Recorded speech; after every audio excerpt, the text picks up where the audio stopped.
They say that 60 is the new 40, but I don't believe it. Only those who believe it live in a fantasy world, and I've met a lot of them lately. Reality hit me right in the eye when I turned 7. I learned that there was no Santa Claus or Easter Bunny, let alone the Tooth Fairy. She had died the year before. I've lived almost 60 years and sometimes it feels like every day. I can still do many of the things I could do in my 20s or 30s, like run a marathon, but I do it much slower than I did then. Are there any regrets in my life? Who doesn't have regrets? But after much reflection, I finally realized what it was all about. If you mull over the what ifs instead of saying, I can, you might get into an oak box and call it a day. And I'm not ready for that yet. So I get up every morning, go to work and give 100%, because that's what they pay me to do. I estimate that I have a little over 9 years left before I retire, and I can do almost anything I want. Will I make any changes in my life? Hell yes. I think the first thing I'll do is move out of that damn retirement village my wife talked me into moving to a couple months ago. You see, she's taken early retirement and is having the time of her life here, and I hate the place more and more every day. Will I change my mind? Who knows, maybe I'll even do it sooner, with or without my wife Sarah. Only time will tell. We had a great house. It was 95 years old and it was listed on our town's historical register. True, there were a few pain-in-the-ass things to abide by, but owning a historic home adds nothing but value to it. The little bronze plaque on the front of the house states who the original owners were and the date of construction, and we are only the second owners. Over the last 20 years, we have rewired, updated the plumbing to bring the house up to 21st century standards, but left the exterior facade alone, so at least from the outside it still looks original. 2 years before the sale, we repainted the house using the 3 original Victorian colors. It turned out very nice, especially with the white hedge at the front of the house. The only problem we encountered was the need for a new roof. We had a long discussion with the city officials about which shingles would be suitable for our house, as they no longer manufactured the one that was on the house originally. Eventually, they approved our choice, and I decided that was the last thing I was going to do to it. So, with only 5 years left on the mortgage, I decided the house was available. I had no idea the plans were already in the works, and if I had known, I would still be living in that house. And where would my wife be? Who the hell knows? How she talked me into selling our jewelry and moving to this place is still a mystery to me. She must have slipped something into my beer. That's the only thing I can claim. Don't get me wrong, this place is almost new, but it's half the size of our old house. However, with the kids leaving, we no longer needed the 4 bedrooms, but the quality is far below what I'm used to. It looks nice, but is by no means as sturdy.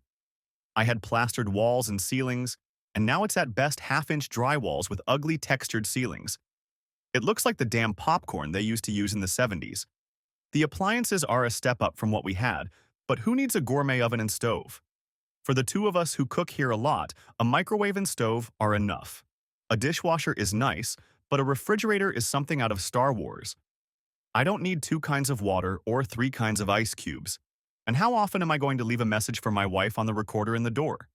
Give me my old refrigerator that had a built-in ice maker and kept my beer cold and I'll be happy. Oh well, looks like I'm stuck for the long haul, but not for long. When Sarah's 2 best friends sold their houses and moved to Temple Gardens last year, she was shocked. They were still only 20 minutes away by car, but the way she talked, you'd think they'd moved halfway across the country.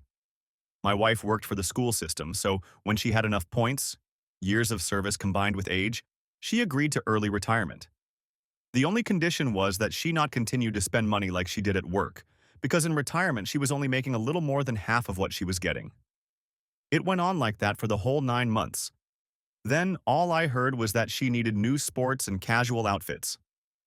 I always thought she looked good in her shorts and t-shirts. Admittedly, I knew next to nothing about fashion, but I soon learned. While shorts and t-shirts could be bought at Walmart, casual outfits came from malls or small boutiques with big price tags. When she started spending days with her old friends in their new homes, I was happy for her.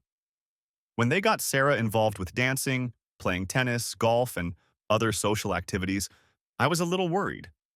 But when I came home to an empty house and with a damning note saying my dinner was in the microwave or oven, I got angry. Sarah, do I really not want you home to have dinner with me anymore?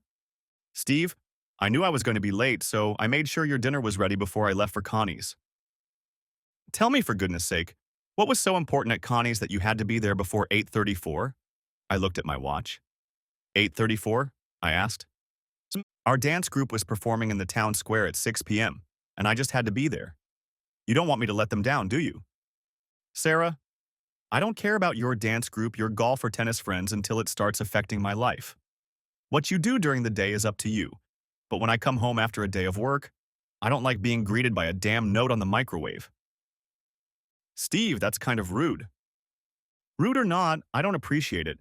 And if it was the first time, I wouldn't even say anything, but it's happening more and more often.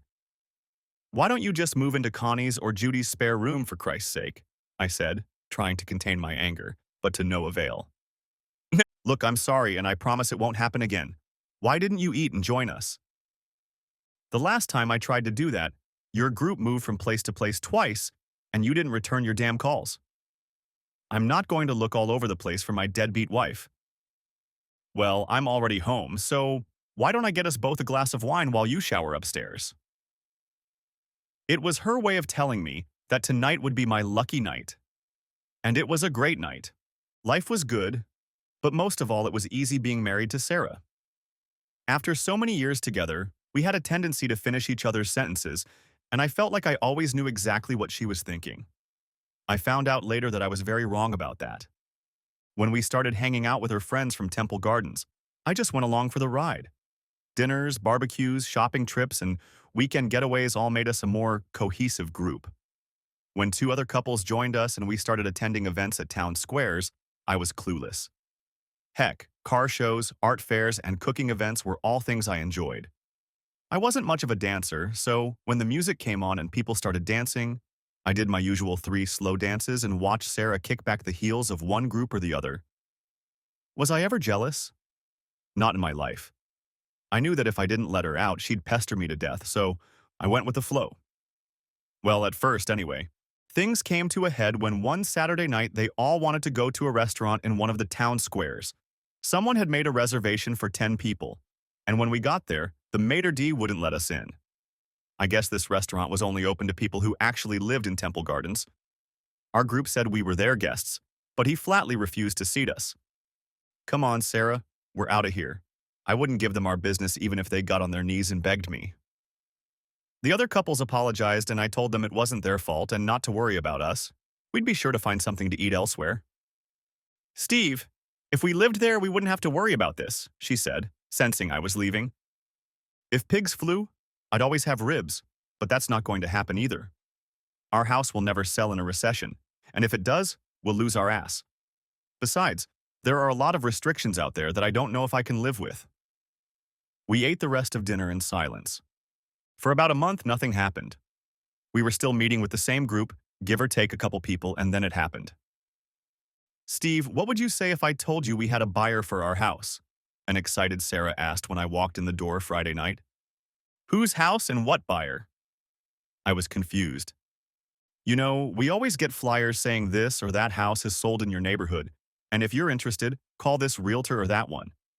So I called one that came in the mail a couple weeks ago, and he did an appraisal on our house.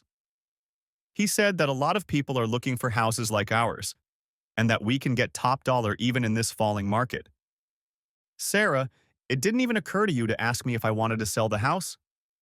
Steve, I just looked at how much our house is worth and, dreamed about it. Dreaming means thinking about what it would be like if, and you've gone much farther than that. Okay, I did, but he called this morning and said he had 2 interested couples and he'd like to give them a tour this weekend. Isn't that great? Sometimes there are no simple words, you know that? Are you out of your mind? Why do I want to sell? I love this house. This started an intense 4-hour discussion about why I should do this. I have to hand it to her. She made some solid arguments. The girl had done her homework. The amount of money we'd get from the sale of the house would more than pay for everything we'd replace, and we could put the rest in the bank to create a nice mortgage. Our current house was too big for the 2 of us, and the utilities alone were costing us about $400 a month because we had old wooden double-paned windows and no insulation in the walls. The yard required a lot of upkeep, and our neighborhood was getting older. Sarah, this is a historic neighborhood. It's supposed to be old. Steve, when you retire, will you want to maintain this house? The house will need to be painted in a couple years, and wouldn't it be nice to have something new that we wouldn't have to worry about? I know you like it here, but don't you at least want to just think about it and see what we can buy? Saturday morning, we met with the realtor. He showed us comparables and what he thought would be a good price. He said he had two offers and that it could be ready in 2 months. When I asked how much he was charging for the sales commission, I gasped. When I told him it would be 2% less or nothing at all, we finally agreed on 1.25. Why don't we see what Temple Gardens has? I'm sure our friends will show us around. Yeah, I'm damn sure they will, I thought to myself. I went in the other direction. At the Temple Gardens sales office, I saw a large plane on the wall. It was huge, like a huge city looming over 3 different counties. He said they already had their 9th expansion and had gotten enough property for 3 more. This is the largest residential development of its kind outside of Sun City, Arizona. We have 16 golf courses, 28 tennis courts, 6 man-made lakes, and 2 town squares with stores and restaurants. In addition, we have every medical facility known to man within a 5-minute drive and 3 business complexes, and next year we are breaking ground on our own hospital. Once you move here, you won't have to go anywhere else to get what you need. We're practically self-sufficient. The only thing I didn't like from the beginning was that only one real estate office was authorized to sell all new and used properties. And the list of restrictions seemed to go on endlessly. I tried not to be negative, but it looked like the developer still had a hand in every aspect of this community. He must be cashing in on it. When he asked what we were looking for, Sarah brought out a typewritten list. Like I said, she had done her homework. We looked at the models, and while they looked nice, there was nothing special about them. When he asked what price range we were aiming for, I said no more than $175,000, which would save us almost $80,000. He talked about what he had in that range and the general location in the complex. Steve, this apartment is only 3 blocks from Judy's house. How convenient, I thought to myself sarcastically. Let's go look at this one, she said, smiling. At least this house wasn't as sterile as the models. It had a few nice little things and even a hot tub in the small patio. But it still seemed small to me, and everyone thought I was crazy when I asked to see the attic. It's not really an attic, the realtor explained. It's more like the space between the ceiling joists. I just want to see how much insulation there is, I told him. There was only 6 inches of blown-in fiber insulation. I immediately discovered 2 more problems, and worry appeared on my face. This is a used house. It's bound to have a few problems, he told me while taking notes. Does this house come with any kind of warranty? And are the owners willing to fix any problems? Mr. Moore, I'll have to answer that question for you after I check with them. But most owners are usually willing to work with potential buyers. I told him I wanted to see at least 3 more properties. He showed us 3 more in about the same condition, and one with a price tag $30,000 higher. This one appealed to my taste. I guess the saying, you get what you pay for, is true, at least in this case. After about 4.5 hours of running around, he invited us to dinner. We discussed price and location, and when I said I would pay cash, his eyes lit up. Perhaps we can negotiate on one of the older models we currently have in stock in the town square area. They usually have all the necessary upgrades and are sold with the furniture, he said, licking his lips. Well, for the right price, my wife and I are willing to do anything. The house was 3 blocks from the first town square built. It was a model, but it had been rented out time and again over the past 5 years. The house came with a 2-year warranty on appliances, as well as the usual workmanship warranty. The home had 2 bedrooms, 2 full baths, and a small den or TV room. The kitchen was open to the large family room, so it seemed much larger. Along with the 2-car garage, everything we wanted and needed was here except the pool. You could put in a small pool, I was told, but the building code requires it be enclosed with a screen.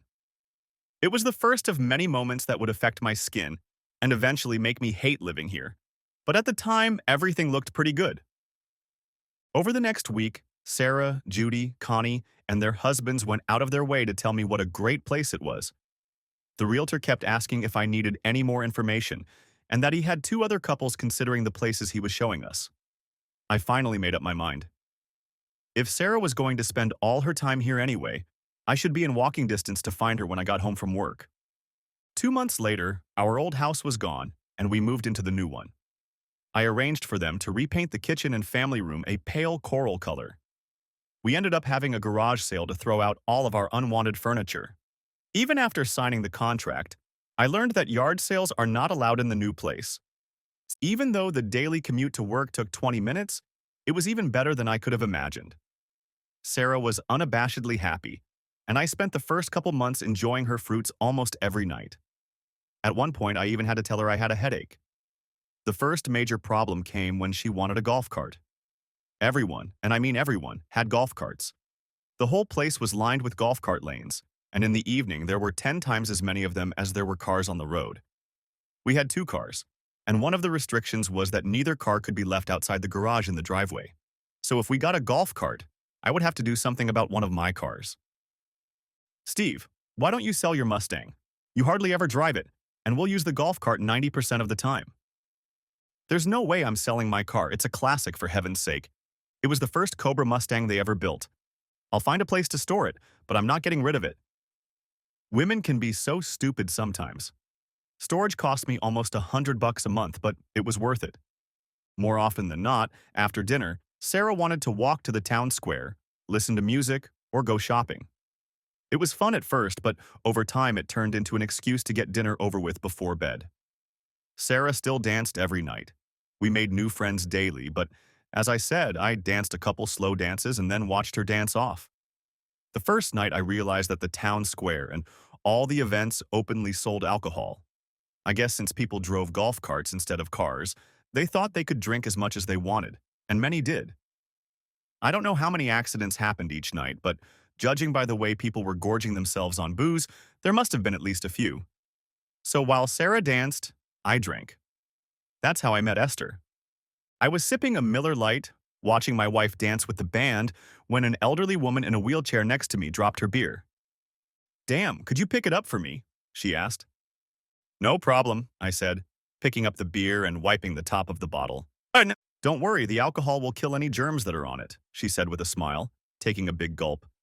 "And if it doesn't, I'm already 87 years old, and I certainly don't expect to live forever." "Well, since most of it's spilled, why don't I get you a fresh one?" I said, standing up. "Just make sure it's not light beer. I don't want to drink diluted rabbit piss if I don't have to." I laughed and headed for the bar. "Here you go, a cold bud." I sat back down, taking the empty bottle from her and handing her a full bottle and glass. "No need for any damn glasses," she said, clutching our bottles together. Taking a small sip, she sighed. "That was just the thing. My name is Esther. Esther Thurman. What's yours?" "Steve Moore. My wife Sarah and I moved here a couple months ago." "And where's your wife today?" "She's dancing over there, fourth from the left in the yellow sundress," I said, pointing to her group. "That's a nice wife you have. Been married long?" 38 years this September." "And why don't you dance with her?" "I'm not much of a dancer except to slow songs. My husband Carl, rest his soul, couldn't dance, but he tried. Hell, I thought he broke his toes more than once. Luckily his hip started bothering him, or I'd have been crippled a lot sooner," she said, taking another long sip of beer. "Son, you better go easy on that or you'll never get home." "I've taken care of that. See that black woman over there?" she said, pointing to a group of women talking. "That's my nurse. She brings me here every night, puts me next to the music, and leaves to visit. Every now and then she comes back to see if I need anything, and she visits me until the music stops. Then she comes back to my place and soon goes to bed. So if I get drunk and pee my pants, she just hoses me down and puts me to bed. Not the best life in the world, but at least I'm still on my feet." "Well, here's to being upright." I grinned, touching the bottles again. "Are you fooling around?" A question that came out of nowhere, sending beer up my nose as I coughed, trying to draw in air. "For God's sake, don't die in front of me," Esther said, as she watched me come to my senses. I blew my nose into my handkerchief and tried to pull myself together. "What kind of question is that? And no, I don't want to fool around with you, Esther." "Well, a lot of people here are from that generation who were faithful to their spouses all their lives, raised their kids, worked all their lives, and by the time they retired, bored each other to death. They decided now was the time to let their hair down and taste the forbidden fruit." "Here?" "Jesus, Esther, no pun intended. This place is like a geriatric ward in a hospital," I whispered, but was shocked by her statement. Well, there may be snow on the mountain, but there's a fire raging below, she replied to me, as she finished her beer and motioned for the nurse to bring another. How many beers do you drink a night? I usually stop at 3, but tonight, since you're buying me a drink, I'll have 4. My record is 6, but that was last New Year's Eve and I passed out at about 10:15. That bitch never woke me up. I missed the fireworks. Last time I do that? After 5 minutes, the music stopped and Sarah walked over to where I was sitting. Esther, this is my wife Sarah, and this is my new good friend Esther. Nice to meet you, Esther, my wife said as she extended her hand to Esther. You look good. Are you sure she's only 56? Hell, you don't look a day older than 45. I rolled my eyes and my wife blushed. Well, Esther, it's time for us to leave. I hope to see you again, I said, holding out my wife's hand. I'm here every night, so unless that fat nurse smothers me with a pillow, I'll see you again. Where did you find her? My wife asked quietly as we left. She was there when I went to sit down. I hope at 87 I'll be as energetic as she is. Thus began my relationship with Esther. She was only 87, she wore her silver-white thinning hair on top of her head, and although she was no more than 5 feet 2 inches tall, she probably weighed 150 pounds. She had moved to Temple Gardens with her husband when he sold his business in New Jersey. They were on the first floor and were entitled to everything that others began paying for years later. As she explained, their first residence was nothing more than a 2-story cabin, but years later they moved into, as she put it, a real house. She had seen the community go from 200 homes to over 20,000. She knew more about what was going on than the community newspaper, something I learned about sooner than I would have liked. Her goal in life was to enjoy life to the fullest every day and live to 90, and every year after that was just gravy, she told me. I saw her every evening when we went to the town square. On each occasion, I tried to buy her a beer. We talked about life, dreams, and most of all gossiped about what was going on in society. How she found out about everyone, I have no idea. And even though at times I thought she was talking complete nonsense, I ate crow more than once. Ma'am, is this seat taken? I asked, holding 2 mugs of beer and approaching Esther's wheelchair. Don't give me that shit, ma'am, and sit your ass down. What do I look like, a damn Southern belle?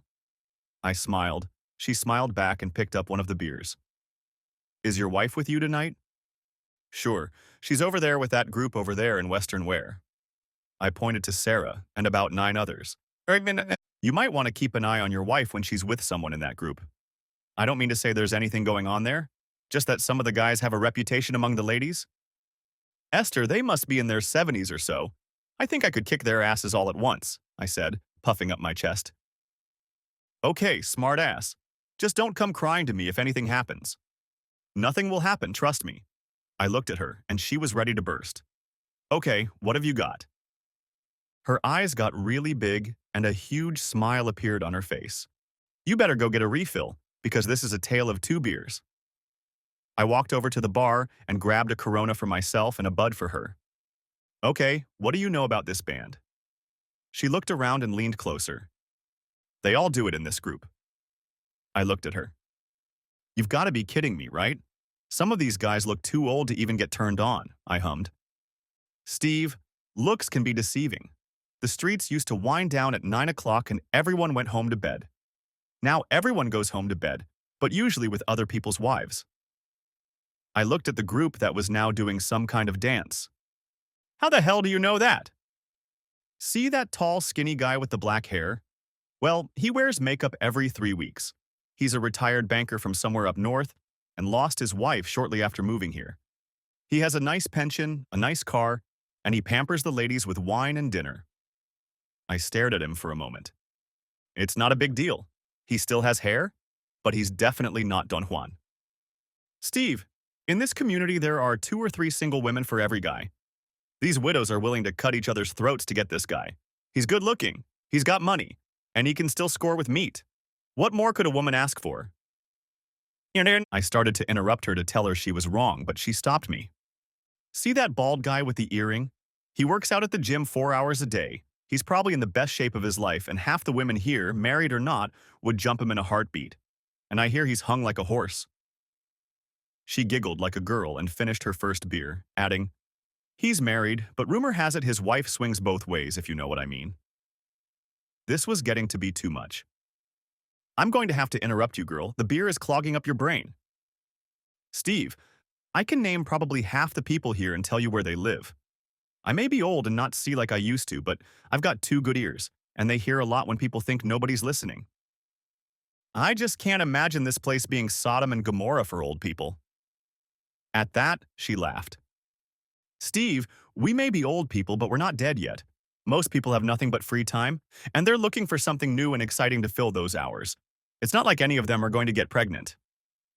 I sat down and started looking at all the groups of people. There were some in their 50s among them, but most were much older, not counting the tourists. No way, I thought to myself. But Esther has never been wrong about anything yet. Okay, let's say I believe you. Do you think they would molest my wife while I'm sitting here? Yes, you're still working, aren't you?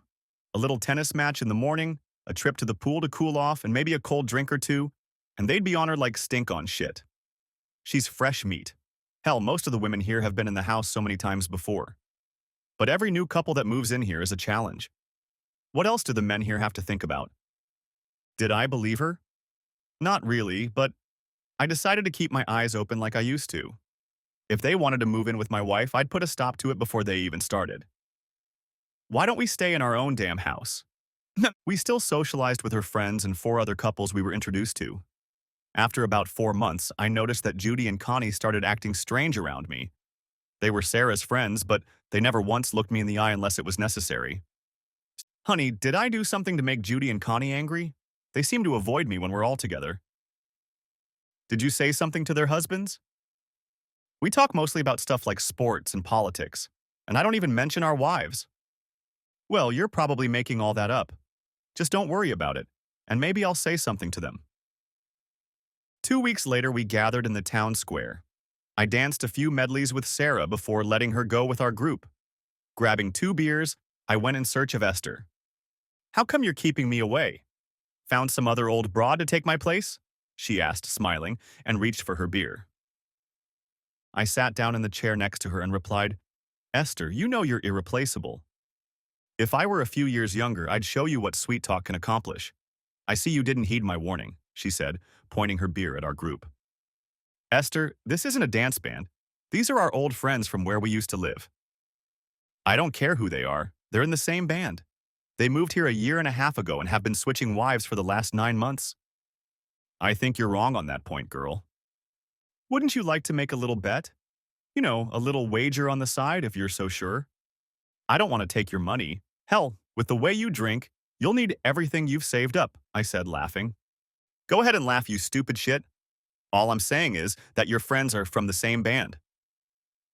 Okay, how do we prove which one of us is right? First, we should make a bet, shouldn't we? How about 1 beer a night? You buy me 1 beer a night whenever you see me here. Esther, I still do that. I know, but I'm letting you. That way you'll owe me and I won't feel so bad about it. Do you feel bad about accepting beer from me? Hell no, I just said that to make you feel bad about trying to take advantage of an old lady. She laughed, taking a sip of the last glass of Bud. Okay, I'll agree to your terms, but we still need to find a way to prove or disprove what you said. Steve, have I been wrong yet? Why can't we just say I'm right and you can go get us a couple more beers? What if we say I'm right because I've known them a lot longer and have been dating them for the last couple years, I suggested. We've even been to parties they've thrown and no one's ever approached me. What about your wife? You say she's known them forever. Why would they approach you when they can talk to her? Maybe they don't even want you to know what they're doing. Have you ever thought about that? I started to remember how and why we moved here. I just can't imagine my wife behaving this way. Whose idea was it to move here? And didn't you say those couples moved here first and talked your wife into following them? I didn't like where this conversation was going. Esther, are you saying that my wife lied to convince me to move here? Steve, I'm not saying anything like that. All I'm saying is that she wanted to stay close to her good friend. Maybe she didn't know they had found a new way of life, but now she had to know. Esther, we have a wonderful life and she doesn't need to go outside of our marriage to get satisfaction. Steve, it's not for satisfaction or all that. It's for the thrill of doing something you shouldn't do and not getting caught. A lot of wives here have caught their husbands doing something weird. Most forgive them because what alternatives could they have? In most cases, the husbands make all the money, and even if they get a 50-50 share, they can't live the way they live now. All their friends are here. They have built a new life here. Why would they risk losing it all for a walk in the hayloft? So they turn a blind eye or join in. Very few break up, unfortunately. The only ones I've seen are when a wife cheats on her husband. Men are much less lenient, and why not? They dump the cheating whore and then pick on all the single women here after that. Esther, they may be part of the group, but not my wife. I've known her most of my life, and she would never do that to me. Not even in a million years. I hope you're right, she said, finishing her bud. You're too nice a guy to get screwed, but I've seen plenty of the same. I need a beer. Do you want one? Do you really need to ask that question? She replied, holding out her empty mug to me. I looked back at the group who were laughing, dancing, and continuing to have fun. She had to be wrong. I took 2 beers, gave the bartender a few bucks, and headed back to where Esther was sitting. I could see that she was watching my wife's group, talking to the women on the other side of her. It looked like all the older women were watching, waiting, and keeping their ears open. It looked like I was going to have to do the same. The music is almost over. I hope I haven't upset you too much, she said, as she swallowed the first bite. It's a bet I don't want to win, and I hope I'm wrong, but I'm never wrong. I'll bet dollars to donuts that she asks you if you want to go back to one of their houses tonight. I've seen them whispering for the last 5 minutes, and from the way they've been looking at their watches, it looked like they were planning something for later. Maybe she's going to tell you about it tonight to see what your reaction is. From the way I'm feeling right now, I don't think that would be a good idea.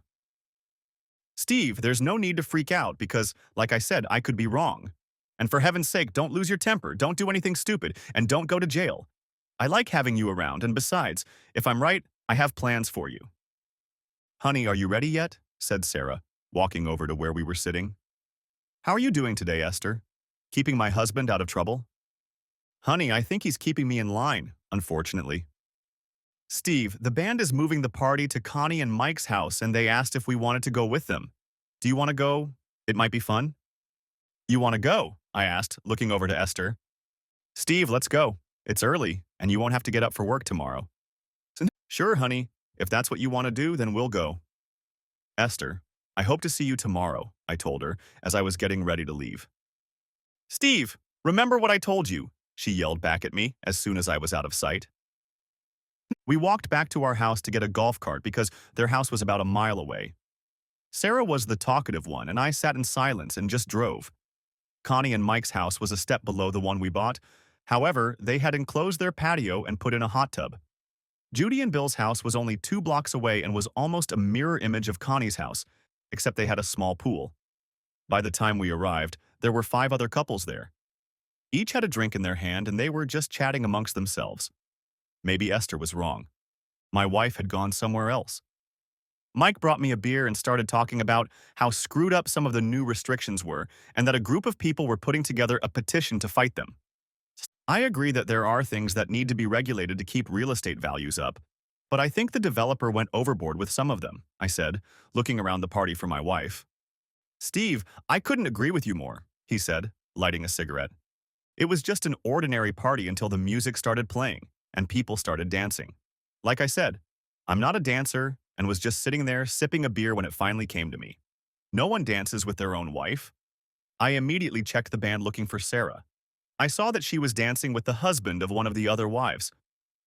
I think his name was Carl. It looked innocent, but I wondered how long it would last. Bill walked over and handed me a fresh beer. You got everything you need, Steve? He asked. I couldn't take my eyes off Sarah and Carl. When Bill mentioned how good my wife looked tonight, I put an end to any plans anyone might have had for us. Well, Bill, it's time for Sarah and I to leave, I said loud enough for not only him to hear, but everyone else in hearing range. I have to get my fiancée home before she drinks too much and does something stupid, I said, as I watched Carl's hand start to wander. Maybe next time we can get together at our house. I handed him my full mug of beer and walked over to my wife. Come on, Sarah, we're leaving, I said, gently taking her hand and leading her toward the exit. But Steve, we just got here and I'm having a great time. Well, you have a choice now, don't you? You can stay here with your good friends or you can come home with me right now. The choice is yours. She looked at me for about 15 seconds before she realized that I should know something was going on. I'm going home with you. Good choice, I said, leading her to the front door. I'm sorry we can't stay, but Sarah is tired and I need to take her home. Maybe next time we can stay longer. When Connie saw the look in my eyes, she realized it was best not to say anything contradictory. Connie touched my arm and said, "No problem, Steve. Just drive carefully. There are a lot of drunks around here at this time." I smiled and we drove out of there. Why do you suddenly want to leave? I was having a good time there. Let me make it simple for you. I didn't like the way you danced with Carl. His arms were all around you, and you must have had too much to drink tonight because you didn't move them.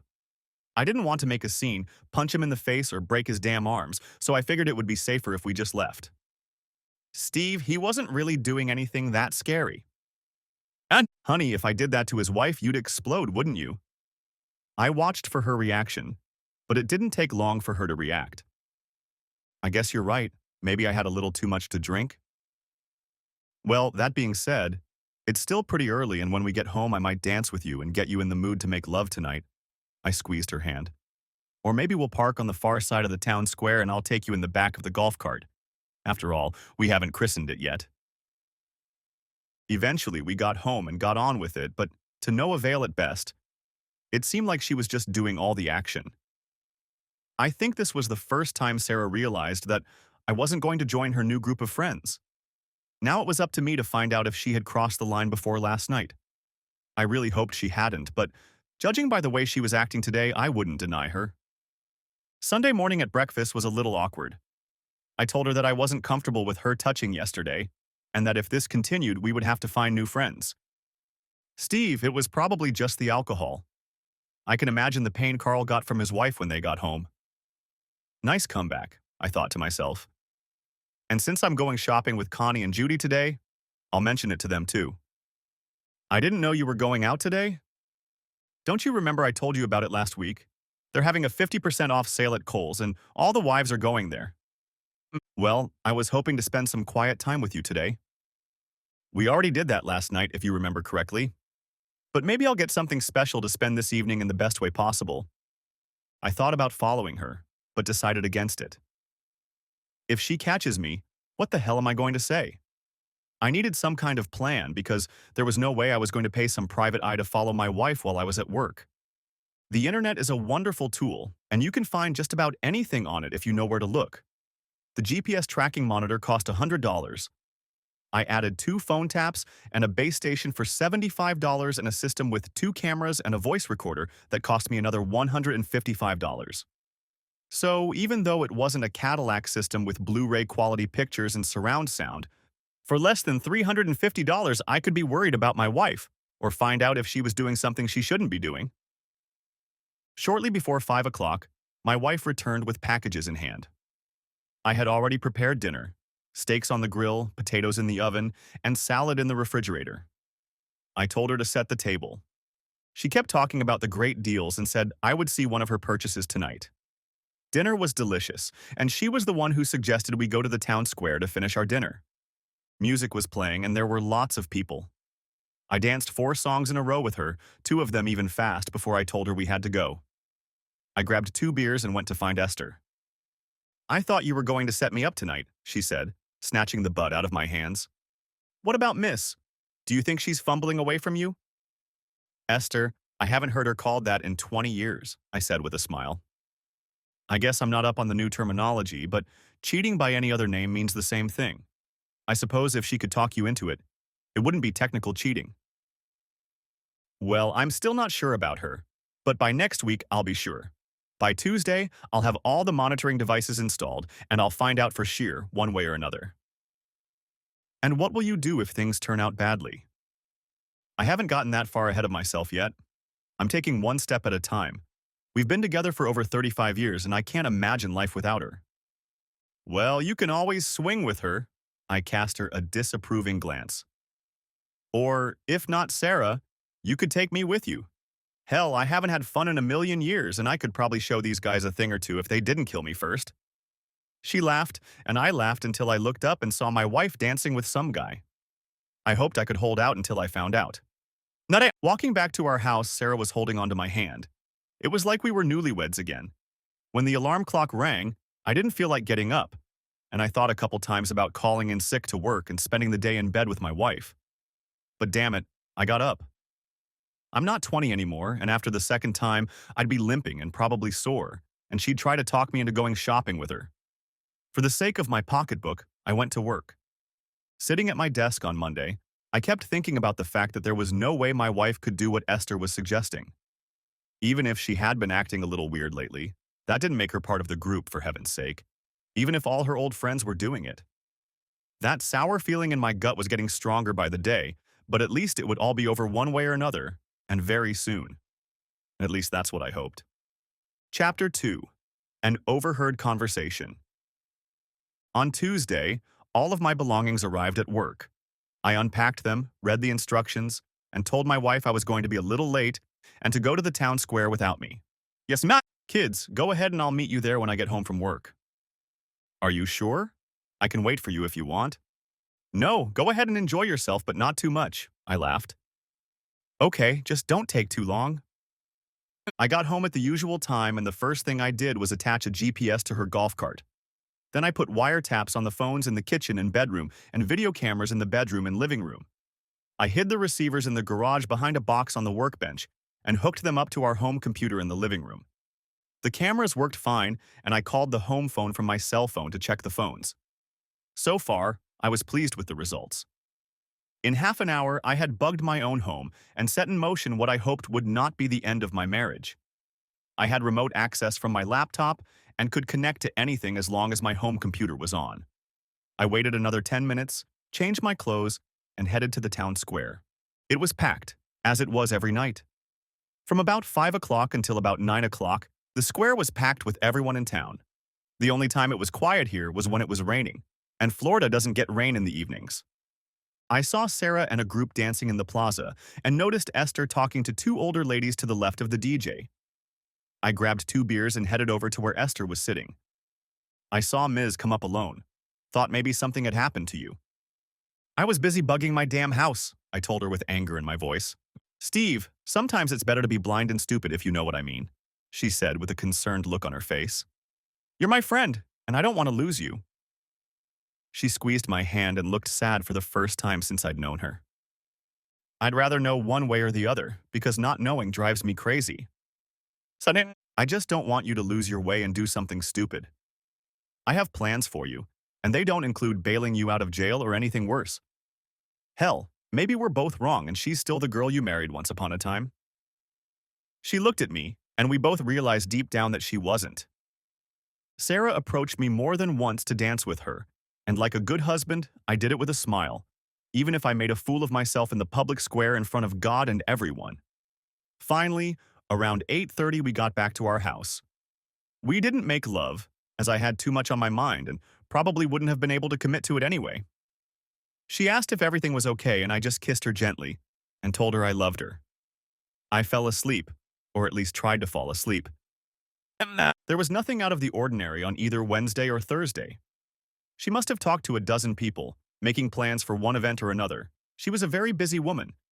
I watched her get up in the morning and get dressed after her shower, and I really wished I was home with her.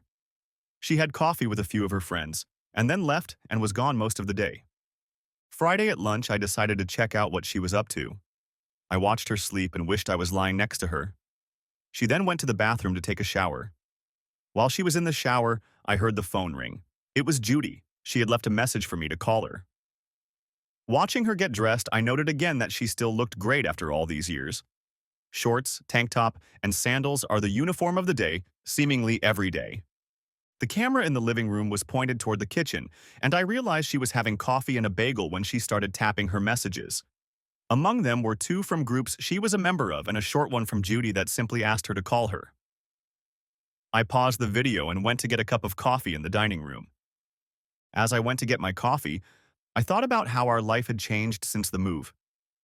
It had become more chaotic, at least for Sarah. It was like moving from a dairy farm in Wisconsin to the heart of New York City. It was fun at times, especially because of the variety of restaurants, but running around nonstop was not how I envisioned my retirement. The only thing I knew for sure was that when I retired, I would have my own cappuccino machine. The crap that was in the dining room left a lot to be desired. Back at my desk, I hit the play button and watched my wife eat breakfast while sipping my coffee. I almost turned it off because how long can you watch someone eat? Boring. I decided to leave it on for a few more minutes. When she picked up the phone, I had to switch from video to audio from the wiretap. Well, aren't technology marvels? Judy, it's Sarah. How are you? Just making sure you haven't forgotten about today. There was a pause.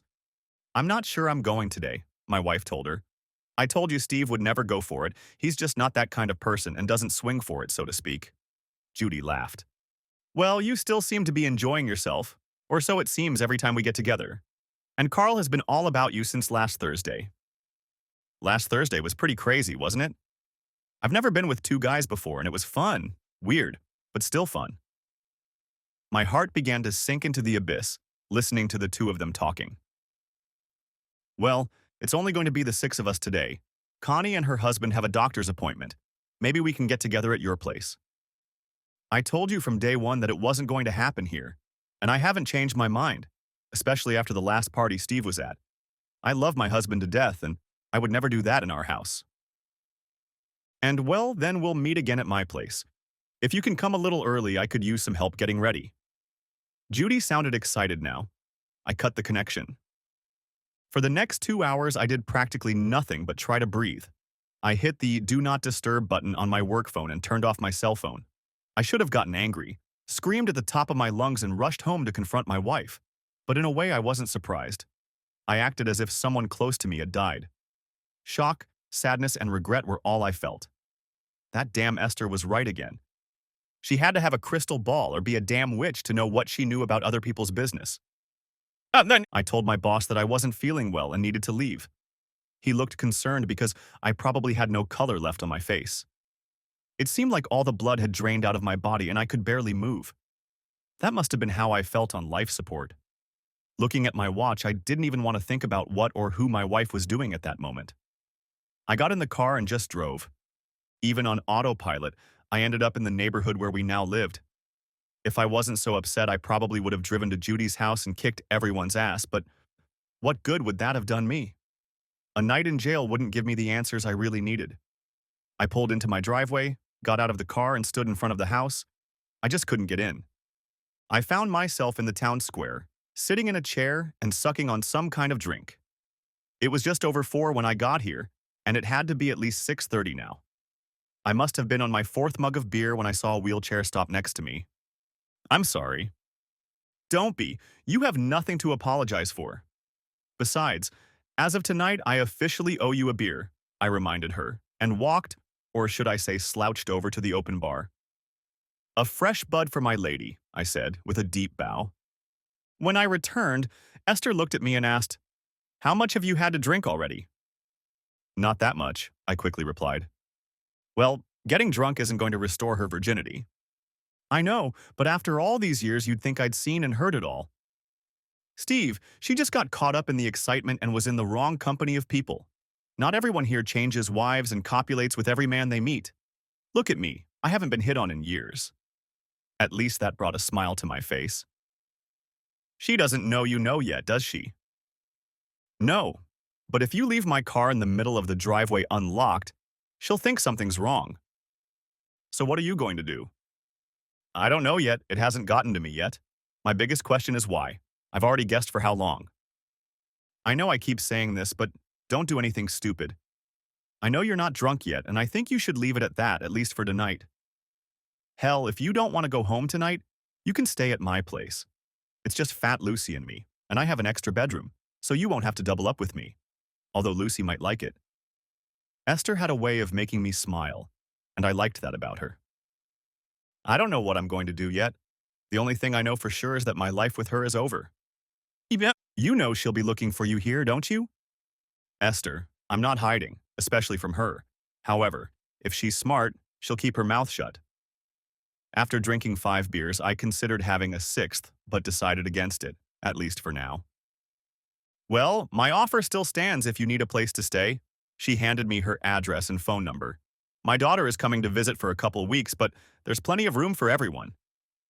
I was about to say something and get her another beer, when out of the corner of my eye, I noticed an angry woman heading my way. Esther, I think I'll say goodnight, I told her, pointing to my wife walking in my direction. Maybe I'll see you back here tomorrow night, if I'm still alive. I tried to laugh, but it didn't work. Don't get yourself in trouble, are you here? Like I said, I have plans for your ass. Steve, where the hell have you been and why isn't your cell phone on? I looked up at her.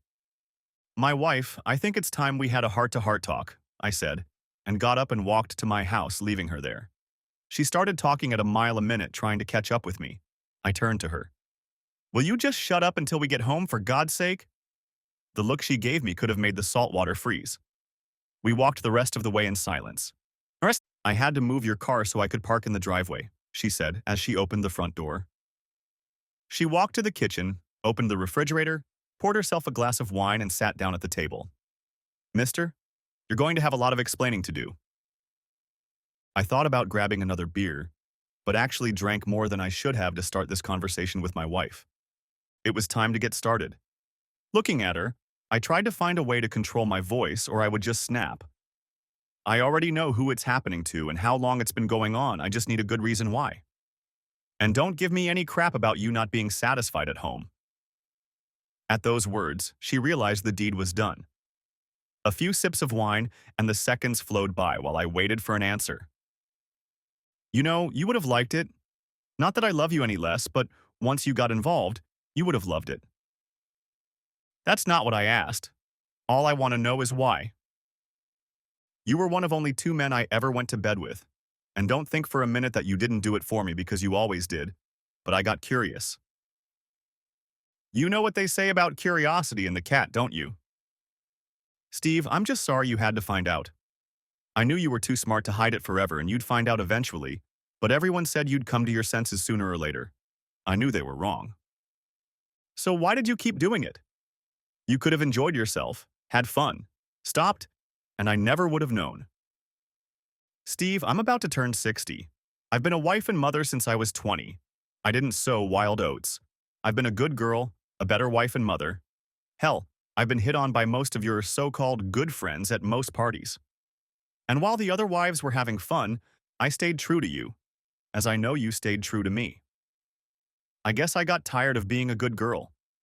I haven't had many men, and most of them couldn't compare to you in bed. They're not better. They're just different. I suppose you love them 2 at a time now? That made her pull back. I don't know how you know all this, but yes, I've done it with 2 men, but only once. It's not as much fun as with one guy because there's so much going on at once, but at least I experienced it. I love you as much now as I did when we first got married, and you've benefited from what I've learned over the past few months in our bedroom. As you can see, I'm no longer the shy, blushing bride I used to be. I just want to say that nothing has changed and we can carry on as before. If you want me to stop, I'll stop if that's what you want. If you want to try it yourself, well, there are quite a few women I know who wouldn't mind trying you. It doesn't have to be a deal breaker. Now I wished I'd taken that beer. My mouth was dry, my hands were sweating, and the anger I'd been trying to contain was starting to boil over. So why didn't you just leave me in our old house where I was naive and happy? Steve, I would never do that to you. I love you. Hell, I'd hate to see what you'd do if you really hated me. But in my mind, a wife shouldn't give herself to every guy who asks. Did you make Carl smile today? I know how much he was looking forward to seeing you at Judy's this afternoon. Steve, I can't help but say I still love you, and that's just me sowing some wild oats. It's not like I was going to get pregnant or anything. With all that shit, you could have already given me an STD or something worse. Sarah, those guys were sticking it in every woman who spread her legs in front of them. Can you say with absolute certainty that you haven't contracted some kind of social disease? I know I'll get checked out first thing tomorrow, and I suggest you do the same. I think what angered me the most was her cavalier attitude about the whole thing. She wasn't the least bit sorry. She would have stopped if I had wanted her to, but not otherwise. Steve, what are we going to do next? Like I said, I want to stay married and I love you. Although I still love you, Sarah, I'm pretty sure I don't want to stay married to you anymore. You have lied to me for an unknown amount of time. You have made a mockery of what was once a good marriage, and I no longer have any trust left in you. I'll be sleeping in the guest room tonight, and if you want to invite anyone over, I won't bother you. She threw me a disapproving look upon hearing that statement, but I wasn't done yet. Tomorrow won't look any better, but at least now I know where I stand with you. She tried to say something else, but I told her that I had enough lies for one night. I went to the other bedroom and tried to sleep. I listened to her crying and talking to someone on the phone until I was finally able to fall into a restless sleep. I was right. My problems didn't disappear overnight. I showered, shaved, and headed to work. I still looked like shit, and even though my boss told me to leave, I needed to be away from her for as long as possible. I found out online that I was basically out of luck. Florida was a 50-50 state, and everything was split in half. The house, our egg, both of our 401ks, everything.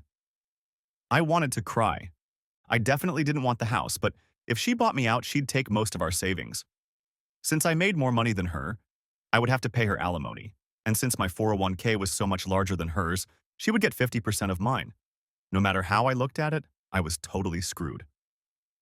For the second night in a row, I went straight to the town square. At least tonight I knew Sarah wouldn't worry and look for me, at least not until later in the evening. Well, don't keep me in the bloody dark. What the hell happened last night?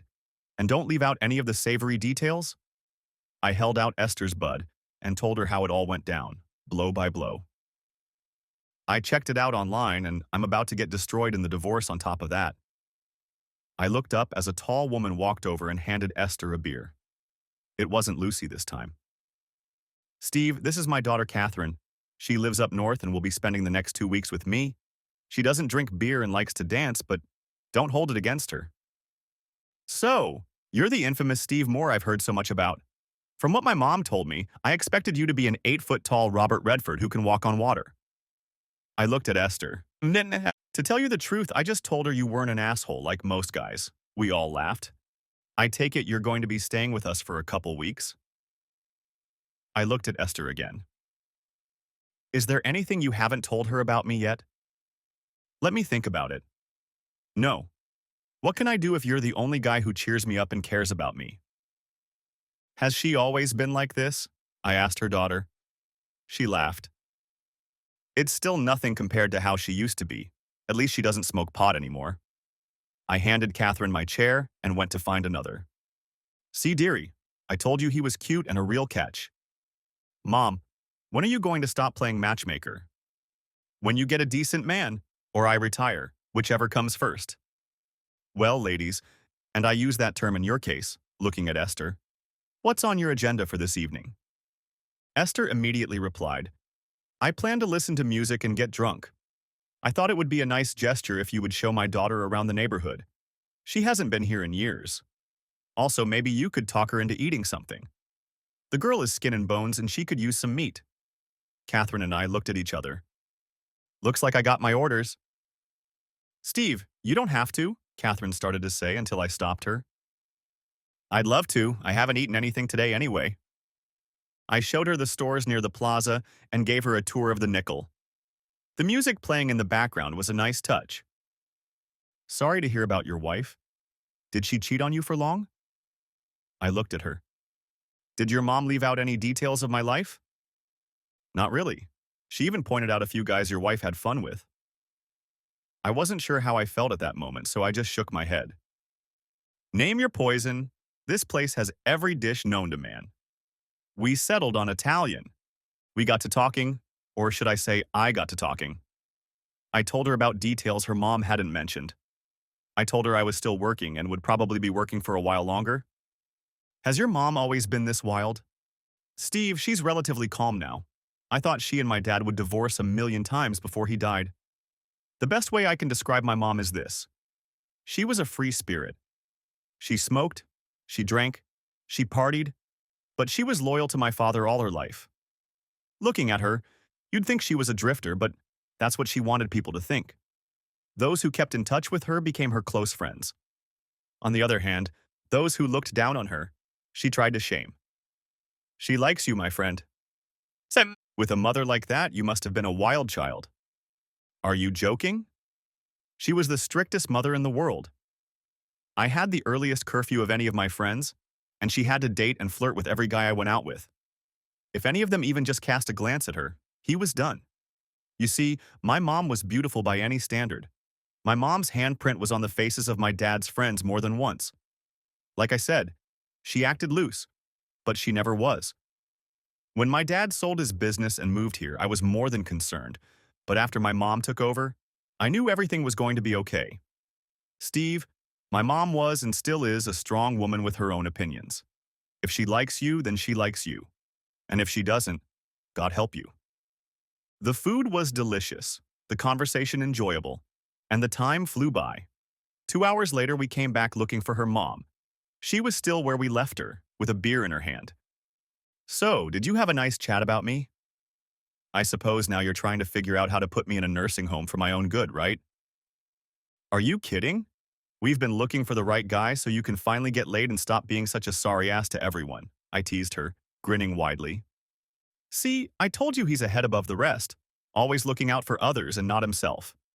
So, Steve, when are you moving in? Esther, I don't want to impose, especially since your daughter is living with you now. How many damn times do I have to tell you? I have a room, and it's not an imposition. And who am I going to drink with? Those two are lightweights at best. Besides, do you want to spend the night with that whore of yours? Mom. Hey girl, I'm just telling the truth and he knows it. But if he wants to live with a tramp, that's his business. Some guys enjoy sharing their wives and letting them humiliate themselves. I'd never put up with that, but to each his own. Steve, I'm sorry. Mom must have had too much beer and that's what came out of her mouth. No, it's okay. She's only saying what's been on my mind for the last week or so. Why don't I grab a few things and meet you at your place? I need a good night's sleep and I won't get that at my house, that's for sure. I told them I would probably see them in an hour and headed towards the house. I knew Sarah would want to talk again, but right now I needed to be with her to figure out what I was going to do. Where have you been? I was worried about you. Sarah pounced on me as soon as I walked through the door. Just been in the town square making some preparations, I answered her. What kind of preparations? If you want to know where I plan on spending the next few nights? Why can't you just stay here? We can talk and work things out. You still don't get it, do you? I don't like to share, never have, and never will. Do you really think I can just overlook what you've done? And how the hell can I face our supposed friends knowing you've probably slept with 3/4 of their husbands, not to mention how many other guys? I need time away from you to think about what I want to do. Doesn't it matter to you that I still love you? Sarah, people who love each other don't have fun with others behind their husband's back. I think you have a very distorted idea of what love is. Steve, I'm going to stop. I won't do it anymore. But for how long? Until I feel comfortable with you again or until there's a new guy you haven't tried out yet? You've killed all my trust in you. She just stared at me, not knowing what to say. You know what the most surprising thing was? I was pissed at her and mad as hell. But more pissed about losing what I had accumulated over the last 30+ years than I was about losing my wife. What kind of sick and uncaring bastard had made me? I half expected to want to kick all of their asses, and I could easily have done that or enjoyed kicking Sarah's ass, but I guess I looked at her like she just wasn't worth the trouble. However, losing my house and my savings was a whole other matter. I guess I was just stalling to figure out my next move. I'm leaving here for a couple days. I just need to get away before I do something I might regret. Also, keep your buddies out of my damn house unless you want to see them pulling daisies apart, and for goodness sake, don't call me, not you or any of my supposed friends. You are the last people in the world I want to talk to right now. I hope the kids don't call and I don't have to explain to them what a round-heeled slut their mother has become. I finished packing my suitcase. When are you coming back? I think the question should be if, not when, don't you? Loading my suitcase into the car, I hit the road. Luckily, I had a GPS in the car, because there were so many subdivisions and little nooks and crannies in this complex that, without it, I probably never would have found Esther's house. Even with the GPS, it took me over half an hour. Most of the beautiful settlements were gated, with a guard at the entrance, and Esther's house was no exception. I told the guard my name, and before I could even tell him who I was visiting, he opened the gate. She must have informed him of my arrival. 3 left turns, 1 right, and at the end of the cul-de-sac, I found her house. It was more than twice the size of mine and looked much richer. I grabbed my bag and rang the bell. Lucy smiled and let me in. 2 seconds later, I was greeted by Catherine and Esther. Once inside, I was given a tour of the house. It was shaped like a horseshoe with a hook on one end. The living rooms, kitchen, and dining room were at the front of the house as you entered through the foyer. Esther and Lucy's bedrooms were in the left wing, and the right wing was almost completely enveloped by the crystal-clear pool. It was an odd layout, sure, but it gave the impression that the right wing had been invented later or attached to the house. Esther showed me my room on the right side of the horseshoe. I especially liked that this location would give me privacy and access to the pool. Esther explained that Catherine had a room next to the pool on the other side of the house. Mine, on the other hand, was directly across from her pool at the end of the right side of the house. Steve, don't expect me to wait on you hand and foot. Now you know where the kitchen is, and since you'll probably be gone before I get up in the morning, Lucy will put the coffee pot on so you can have a cup before you leave if you want. There are always bagels and stuff in the fridge for you to eat. If you want something special, give Lucy a list. We eat dinner at 6 every night, but if you're dining out, be sure to warn Lucy so she doesn't cook something for you. That's all the rules. Make all the noise you want, because by 10 o'clock I'll be dead to the world anyway. If I die in the night, just make sure that bitch Lucy doesn't blindly steal me before they put me in the ground. This was said in complete seriousness to Lucy, who rolled her eyes at what she heard. Knowing Esther, Lucy was probably used to it. We talked for a few minutes. Esther wanted to know every detail of what was going on between Sarah and me. She was definitely a nosy old broad. Catherine just sat there, sipping wine from her glass. Apparently, she was used to having these conversations with her mother. "Time for bed," Lucy said to Esther as she walked over to her wheelchair. "How many times have I told you not to sneak up on me, woman? Damn, are you trying to give me a heart attack?" "No, ma'am, just trying to get you into bed, that's all." "Remember what I told Steve? If I'm dead in the morning, the maid did it." Lucy directed her back to the room. "Welcome to the madness," Catherine said with a half-smile. "Can you imagine what I've had to put up with all my life? Now it's like water rolling off a duck's back.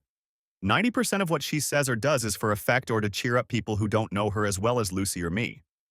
You're the center of her universe now, so you're going to get it." "I don't mind. I've gotten a thick enough skin over the years that nothing can hurt me." "Not even your wife?" I glared at her. "Sorry, that was a little rude of me. I guess I've been around my mother too long." "Don't worry, I've gotten over it. I think she thought our life was too boring and she needed to spice it up a bit. What bothers me the most is that she's not even sorry. She seems sorry for getting caught, but not for what she did." "Sounds like my ex. Maybe the two of them should get together. He basically blamed me for all his affairs. I guess I wasn't a big enough whore for him and didn't do all the crazy things he suggested. My only regret is that I let her plan most of our vacations. I always wanted to go on a cruise, but we never did. She hated the thought of being stuck on a ship, no matter how big it was. So we flew here and there, and while it was fun, I would have loved to just sit back and do nothing for 7 days. Let someone else cook and serve me for a change," I told her, letting my thoughts wander. "You would have loved the cruise. My only problem with them was that my ex was going there to hammer away at anyone who bought into his stupid phrases. Why I stayed with him for so long, I'll never know. My mom must have told me about 20 times to leave him. When she hired a private investigator and got proof of 3 ongoing affairs, I finally got rid of him. And like I said, the reason he said he was cheating was because I was a cold fish in bed. How do you warm up to a man who just dumped his last girlfriend and wants to grab another bite before bed?" I was hot, tired, and had to unpack. I apologized and said Friday morning would come too early and I'd better go to bed. I hung up all my clothes, brushed my teeth, and flossed. I was about to take a shower when I suddenly remembered the pool outside the door. What the hell? Turning off the light, wearing only the skin on my back, I snuck outside and slipped into the pool. It was cool and so refreshing. I floated on my back, swam a lap or two, and was already holding onto the sides when I looked toward Catherine's room. As far as I could tell, she was about 55, though she looked younger. Her dark brown hair was cut and styled short, so it was probably easy to care for. I think she had a pretty good body, but a little thick in the hips. I wasn't sure, but it seemed to me that she had more meat on her bones than Sarah. They both had similar blue-gray eyes, but Catherine had much fuller lips, the kind of plump lips made especially for kissing. I wondered if she'd had Botox injections. I took another lap and climbed out of the pool. It was refreshing.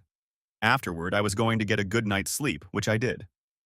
Everyone except Lucy was already asleep when I left around 6:30 the next morning.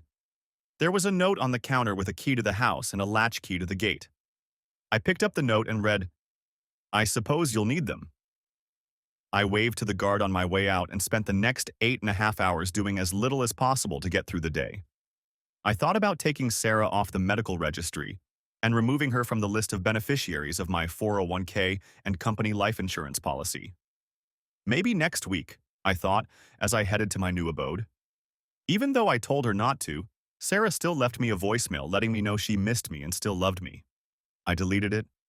I opened the gate, drove up to Esther's house, parked, and opened the front door.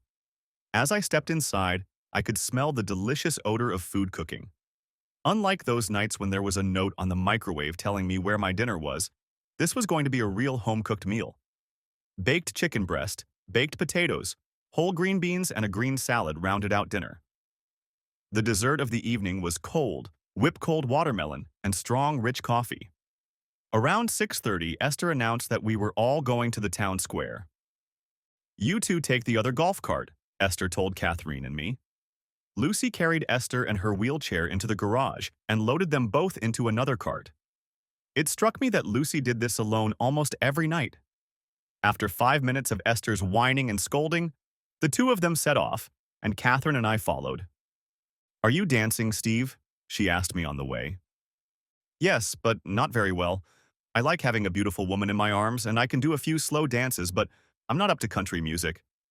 She laughed. "So you don't even know how to dance the grapevine?" When I gave her a look that said she didn't even ask, she said, "Okay, I'll leave that subject." See, now Esther had already half finished her first beer when we found a parking spot. She saved 2 chairs for us next to her. Can you believe it? Some old dumbass wanted to steal those chairs, even when I told him I was saving them for you. He told me I wasn't allowed to save the chairs. I told him I'd kick his ass if he laid a finger on them. He left, but he wasn't happy. "I see your wife is here with all her friends," she said, pointing to the square. "If I didn't know any better, I'd swear she's trying to rub your nose in what she's doing." I didn't think she was right, but nothing could surprise me now. As the slow song started up, I held out my hand and asked a surprised Catherine to dance. She looked at me, then at Esther, and then stood up. We stayed on our side of the square, and I tried my best not to step on her heels. I didn't have to worry about her because I knew from the first step she took that she wasn't a beginner. For a few minutes, I thought she was even in the lead as we moved flawlessly across the square. Had I asked Catherine to dance because Sarah was here? Yes and no. Yes, because she was here, and no, because I wanted to see how Catherine would feel in my arms. It had been forever since I had hugged or danced with another woman other than Sarah. When the song ended, we went back to our chairs. "You guys looked good together," stated Esther as we walked back to her chair. "Steve, I thought you said you had 2 left feet. You're not a bad dancer for an old man." Catherine giggled, but I couldn't get angry because that's exactly what I told her. Catherine and I must have danced for another half a day. I even tried to dance closer and closer to Sarah's group. Sarah, on the other hand, danced almost every dance. "Steve, I don't like being used. It makes me feel cheap and dirty. So, if you really don't want to dance with me, rather than make your wife jealous, I'd rather you didn't ask me out again." I guess I was trying to show her that I'm not completely devastated, but I do enjoy dancing with you, believe it or not. You're not as scrawny as my wife. I regretted saying that as soon as it came out of my mouth. Not as well fed? Are you saying I'm fat? Not at all, it's just that I don't have to worry about holding you tight. With Sarah, I was always afraid I'd break a couple of ribs if I squeezed her hard. You need to work hard on how to give a girl a compliment. It's based on honest meaning. You just don't pitch it well. She was right. Now let's try it again. She repeated. Why do you want to dance with me? Because you're such a wonderful dancer and so light on your feet. Good recovery. You can still do well, she said, laughing. When we looked back, we saw Esther waving at Lucy, inviting her for another round. Shortly before 9 o'clock, we all went home. Sarah had watched me dance with Catherine more than once, and at one point I thought she was going to come over and talk to me. God, I'm so glad she didn't. Back at the house, Esther said goodnight to me before Lucy put her to bed. Lucy asked me if I could look at a few things in the house that needed repair. I told her that I would have all day Saturday and would be happy to fix anything that needed fixing. Catherine and I talked until almost midnight. She told me about her early days with Mom and Dad, which must have been both comical and crazy at the same time. We parted ways and I went back to my room. For the second night in a row, I stripped off my clothes and plunged into the cool, dark water. Nothing like being in the water on a hot night to lower your body temperature. When the lights went out at Catherine's, I didn't pay much attention until I noticed the curtains were still open. Luckily, it was dark, or she probably would have seen me in the pool in full uniform. I swam a few laps, but mostly swam on my back. 20 minutes later, I was out and on my way back to my room. My wife said I wasn't ashamed, but no one could see in the backyard and it was dark in here. Besides, the only rooms facing the pool were Catherine's and mine. On Saturday, I did a million things, from fixing jammed doors to leveling cabinets to pulling tons of hair out of the sink and bathtub drains. Several sprinkler heads had to be replaced and a leak under the kitchen sink had to be fixed. By 3 o'clock, I had finished what I could and was sitting by the pool with the crown in my hand. I knew I kept you around for a reason, Esther said, rolling up to me. I figured if you had your own house, you'd know how to fix some of the things around here, and as always, I turned out to be right. Hasn't anyone done anything around here in the last 10 years? I had a repairman for a while, but he fooled me every month saying he repaired this and that, but never did shit. After I let him go, I only brought someone in when something broke. So, well, tomorrow I'm going to Home Depot to pick up a few things and fix the rest of the items. She smiled for a second and then took on a serious expression. Steve, I have access to a good attorney, and he's at your disposal. I've told him about your situation, and he'll do the paperwork for free. However, he did make one suggestion that you may or may not like. He told me that if you are afraid of losing half of what you own, then just do nothing. Nothing? Replied I. That's right, nothing. She can live her life and you can live yours. Strip her of everything you can, take half the money from your checking and savings account, and live separately. If there is no divorce, you will still own half of the house and can tell her what goes on in it, even if you don't live there. And if something happens suddenly, you will have time to hide what you earn now. It's not ideal, and she won't get what she wants. That is, unless you want to go back to her. You don't want to, do you? Not a chance in hell, but I'll have to get a few things I want to keep.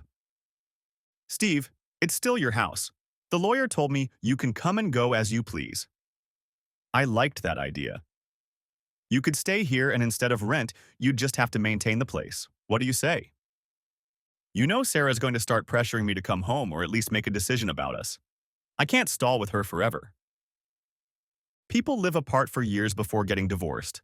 That way, unless you are cohabiting, the money you make belongs to you and you can do what you want with it. Let her live on her damn pension and see how she likes it. That sounded better and better. We didn't square off, but toasted to our new arrangement. Saturday night, I begged not to go to the square. I was a little tired and didn't want to run into Sarah. Why don't you and Catherine have dinner? I'll even buy you a treat for what you did tonight. I thought we agreed on free rent. The agreement starts on Monday. Take it to Anthony's and have them put it on my account. You have an account? Hell, after 27 years here, most places give me preferential seating and service. I guess I must be something of an old star around here.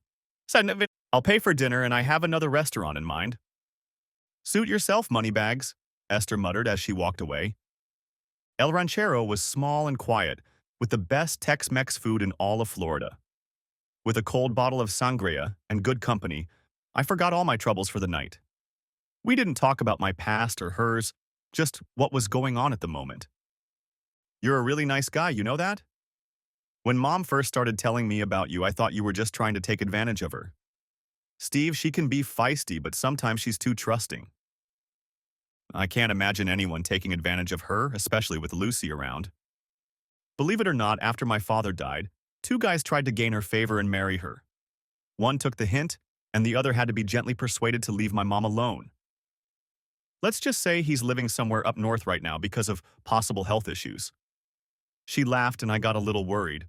Don't worry, I know you're harmless, but I checked you out after she mentioned your name a second time. Where do you think my mom gets all the dirt about everyone around her? She has a private investigator on her staff. Let's just say my mom likes to know what's going on and it keeps her out of trouble. I looked at Catherine in a whole new light. So, what else do you know about me? Everything that matters. First of all, you're a caring person who can be trusted unconditionally, and that's hard to find these days. It's like everyone takes care of themselves first and foremost, and to hell with everyone else. You, on the other hand, truly care about others. Does your report say which side of the bed I like to sleep on? I replied, feeling somewhat annoyed. I guess I didn't like the thought of someone checking up on me behind my back. It seemed so sneaky. Steve, I had to make sure, and no, the report didn't have those details, but since you're right-handed, I would assume you sleep on the right side of the bed. In this, she proved to be right. After dinner, we did some shopping and headed back to her mom's house. At one point, we touched each other with our hands, but I recoiled when I realized what I was doing. You see, Sarah and I had always walked hand in hand. It wasn't planned. It was like our hands just knew what to do. I missed that closeness now. Over the next week, Catherine and I got to know each other much better. Sarah kept her distance, for which I was grateful. I soon realized that I was beginning to enjoy my newfound freedom.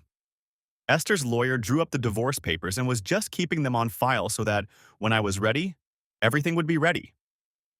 We took Esther to the square most of the evening. I danced with Catherine because I wanted to, not because I wanted to piss Sarah off even more. In my eyes, it was over between Sarah and me. Just the thought of being with her gave me an empty feeling in my stomach. When I asked Catherine how long she had been divorced and if she was currently dating anyone, she threw me a curious look but didn't answer either question. We walked around the stores and at some point our hands made contact, and this time they stayed joined.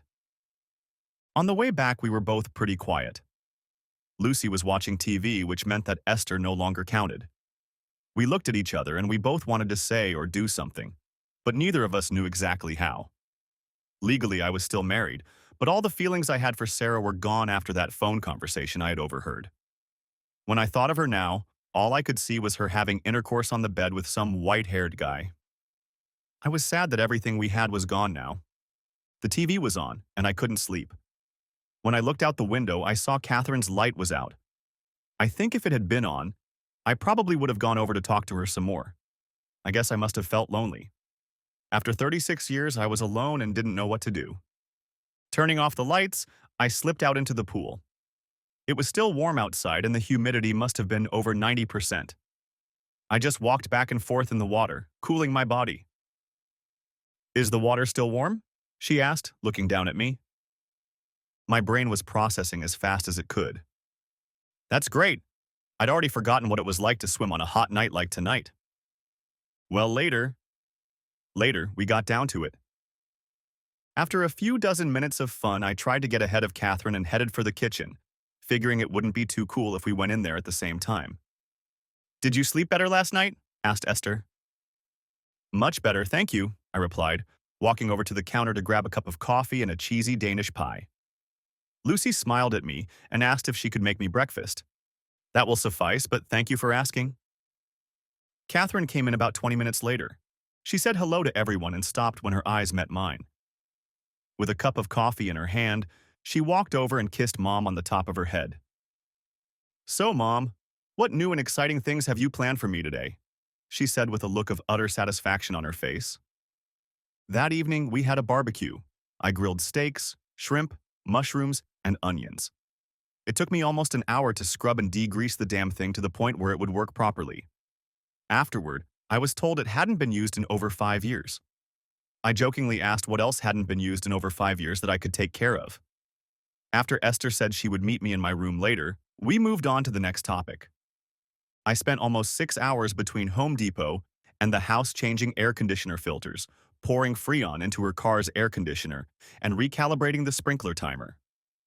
I made a checklist of things to do and told Lucy to let me know when she saw something that needed attention. That evening, we all went to the town square, and as always, Sarah was there. This time, however, she came over and asked to speak to me alone. "When are you coming home?" That was the first question out of her mouth, followed by, "Are you going to divorce me over this?" "Sarah, I'm not doing anything right now. I don't know where you and I will end up, but right now I don't want to be around you. I feel like a pawn that's been manipulated into doing something I didn't really want to do. And with your flippant attitude about sowing oats, I'm not sure we'll ever be husband and wife in the old sense of the word again." "Well, for how long? A week? A month? 5 months? I need some idea." "In other words, you need to know when I'm coming home so you can get the guys you're having fun with out of the house before I get there? God knows I'd divorce you in a heartbeat if I knew you were having fun with anyone in my house." "Our house, Steve, is our house. So you want to have your parties on your half of the house?" "I'm not going to have parties in our house, never have and never will. I just need some idea of what you're looking at and whether you're going to stay with that old lady forever." "This old lady, as you call her, was the one who told me about your adventures and who you were doing it with. She told me about your dance buddies, and when I told her that you wouldn't cheat on me for anything in the world, she just told me to watch my back. And when your friends couldn't look me in the eye anymore, I had to put two and two together. So this old lady, I suppose, turned out to be more observant than your own husband. Things weren't going the way she'd planned. I just want to know we have a chance." "There's always a chance," I replied. "She wants you to come back?" asked Esther as I returned to my small group. "So she just asked if we still have a chance, that's all." "Did she give you a time frame?" "No, I only told her that I wasn't going to divorce her right now and that I needed time." "I told you he wasn't stupid," Esther said to Lucy. "She thought you'd go back to the tramp, but I was betting on you."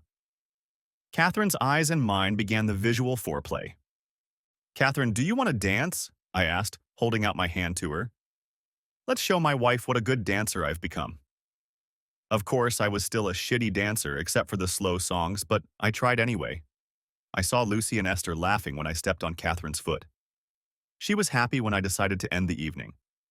Was I expecting a repeat of the previous evening's encore?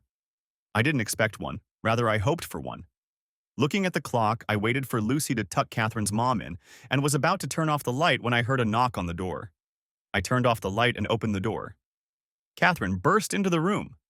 "I'm not going to sleep tonight," were the last words I heard out of her mouth for the next 2 hours. This is how most nights with Catherine went until I realized we only had 2 nights left. Lucy would throw one glance at us here and there, but Esther didn't seem to notice what was going on between us. On our last night, we begged to go to the town square. We ordered pizza, opened a bottle of wine, and ate by the pool. Hot cheese can be deadly if you're not careful or just playing around, as I soon learned from experience. "I don't want you to go," I said to Catherine, putting my arm around her. "There's no choice. I have a job up north that's looking forward to me, and a boss who won't be happy if I call and say my new lover has tied me up and refuses to let me go. It won't be very pleasant." "When can we see each other again?" "Well, you can fly in any weekend because I won't be back until Thanksgiving. We can talk on the phone, and my computer has video, so we can talk on it while watching each other." "That could be interesting." "You really are a dirty old man, aren't you?" "You have no idea to what extent," I said, at least until the rest of the clan was asleep in their beds. At 8 o'clock, we got up, ate breakfast, and started making plans to take her to the airport. "Steve, would you be a dear and take Catherine to the airport?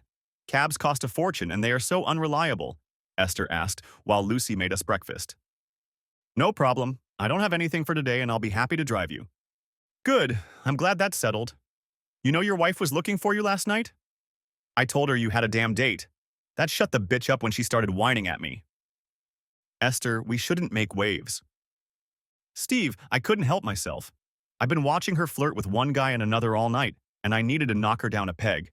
Hell, you're not going back to her. You're not, are you?" I shook my head without looking at Catherine.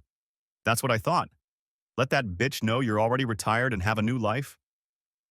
I knew she was right, but that was the last thing on my mind right now. I packed up my car while Catherine said goodbye to my mom and Lucy. I watched as she handed the envelope to Lucy and then gave her a big hug and kissed her goodbye. The drive was quiet and I was barely over the speed limit, hearing trucks honking and cutting me off. You're going to get us killed. You know that, don't you? I'm just being cautious, that's all. No. Bullshit, you're delaying what we both knew would happen eventually. Now step on it, because if I miss my flight, I'll be stuck on the red eye, and I won't tolerate that. Since SEPTA 11, you can't even get into the gate area without a ticket, so we said goodbye at the gate outside. I'm going to miss you like hell, I said, and kissed her as often as time allowed. Just better not hear about you hitting on some old lady or showing anyone your new moves on the dance floor.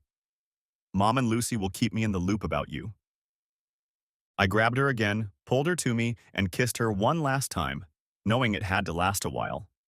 She looked me in the eyes, gave me another kiss, and waved me off and walked out of the terminal. The drive home was quiet, boring, and agonizing. September and October had been stressful. Sarah and I talked now and then. She was looking for some kind of closure, one way or another. I put it off as long as I could. By the first week of November, I had stopped playing games. I'm not going back, I told her over dinner. Too much has happened, and while I'm still disappointed in you, I'm finally over it. Steve, I never did it to hurt you, but I guess I was just kidding myself about that. I sincerely hoped you'd join me, but the truth is I always knew it wasn't going to happen. We had a good run, didn't we? Of course we did. I'm just sorry it's over. Now she was crying. Are you sure you don't want to try again? I can promise I'll be faithful to you. Like I said, too much has happened. When we dated someone, I always asked if you slept with them, and don't even get me started on your relationship with Connie and Judy. Too much trouble and not enough trust. That night we ended it for good. She wanted the house and we agreed that she would buy it back from me. Nothing was said about spousal support, our 401ks, or anything else. I told her that I would keep her on a medical plan for the rest of the year, and that I only wanted to take a few things out of the house. The idea of leaving her everything else was my main trump card. I think I came out of the situation fragrant as a rose, and most importantly, we parted, if not enemies, certainly not friends. After 40, or should I say 38 good years and 2 children, there was no point in trying to kill each other. Nevertheless, I was still somewhat depressed. It was as if something inside me had died that day. Esther and Lucy gave me a wide berth for about 2 weeks, and then informed me that it was not my place to mope. Catherine was still my only comfort. We talked, emailed, or computer chatted almost every day. Her job was crazy and mine kept me busy, but I was counting the time until I left there. There was something missing in my life. I had been we for over 30+ years, and being me was only getting harder. Chapter 3. A New Beginning. Everyone in the house was anxiously awaiting Catherine's return, and I was getting uneasy as the days stretched on. On Wednesday, I left work early and drove to my new, or should I say Esther's, house. I parked in the driveway, figuring I'd be picking Catherine up at the airport tonight. I walked in the front door and there she was talking to her mom and Lucy. I think I froze in place and just stared at her. I wanted to rush over to her, grab her in my arms and catch up on the 3 months we'd been apart. "Hi, Steve," she said, smiling her beautiful smile. In that moment, I realized that I loved her and wanted her more than anything in the world. We had never once exchanged the L word, but deep down I knew she felt the same way. "For Christ's sake, give her a kiss before you pout in your goddamn pants." "I may be old, but I'm not stupid, you know," Esther said with a smile. Lucy told her to shut up. Last time they couldn't get away from each other after the first week. At least this time we won't have to worry about taking up 2 rooms. Although I still couldn't move, Catherine could do it. We kissed for about 2 minutes before coming up for air. "I'd say you two should get a room if I wasn't so damn hungry and dinner wasn't ready yet. So give her another kiss and we'll meet you in the dining room." Esther told Lucy to get her ass in gear and get them out of there. "God, I missed you," I said. "Snip, come on, we better get over there before Mom freaks out. We have the next 4 nights to get reacquainted." We walked into the dining room hand in hand. "Calm down, or I'll have Lucy hose you down. You're starting to act the way I acted with your father, and that's one memory I want to keep to myself." Esther smiled and I realized I had her blessing, or at least I hoped so. We spent more time in my bedroom than anywhere else. In the town square, I danced most of the songs with her. I just didn't want to let her out of my arms. And yes, I was still a shitty dancer, but I was improving. The first night in bed, I told her I was hopelessly in love with her. When she didn't reciprocate, I got a little worried, but hell, I'd always been the aggressor. When I reached out to touch her the next morning, she was already up, dressed, and having breakfast with her mom when I arrived. Did you sleep well? Esther glared at me, probably expecting me to blush or something. I would have, but your daughter kept me up most of the night. Catherine nearly coughed up the last sip of coffee. I guess she is like her mother after all. Dinner that night was amazing. I deep-fried the turkey, and Lucy, as usual, worked wonders in the kitchen while Catherine and her mother went to visit. I ate too much. Hell, we all ate too much and had to put off dessert until 8 o'clock. The Dutch apple pie with cinnamon ice cream and the cool French mulberry tart only added pounds to my waistline. We had leftovers for the next 2 days. Never cook a 22-pound turkey for 4 people. Friday night, after the wonderful lovemaking with Catherine, she wanted to talk. And I mean talk for real. Steve, where are we going with this? I mean, what are your intentions? I think I've made my feelings clear. I love you. I love you, and I want to spend the rest of my life with you. I don't think I could explain it any clearer, do you? You live and work in Florida, and I live and work in New Jersey. The earliest I will retire is at 62, which is 7 years from now, and you have a little over 4 years left. That's a long time to be apart. I know it won't be easy, but it will be worth it in the end. Catherine, I love you. Steve, love is beautiful but fleeting. After a year or two, the attraction fades, and seeing each other only occasionally, I wonder if we can survive. And where will we live? Do you plan to live with my mom forever? She was asking tough questions. Look, I have money in the bank, a pretty decent 401k, and with Social Security, I can't say we'll be on Easy Street, but we'll have more than enough to live well. Do you want to live in retirement in New Jersey? Hell no, not on my life. I'm tired of the harsh winters and I want to relax and enjoy the warm weather and the cool sand between my toes.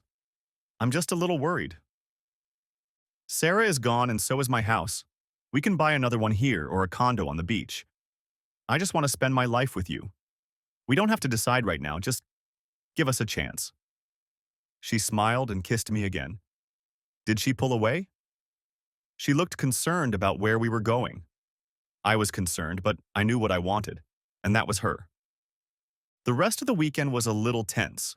We were still close, but had some tough discussions on more than one occasion. Our ride to the airport was even more relaxed than the previous one, if that was even possible. Our eyes met often and we never stopped holding hands, but I felt a little discord. I unloaded her suitcases from the trunk, tipped the porter, and enclosed her in my arms again. Catherine, I love you with my heart and soul. I know it was a little fast and perhaps a little excessive, but deep down I know it's the right thing to do. Please think about it.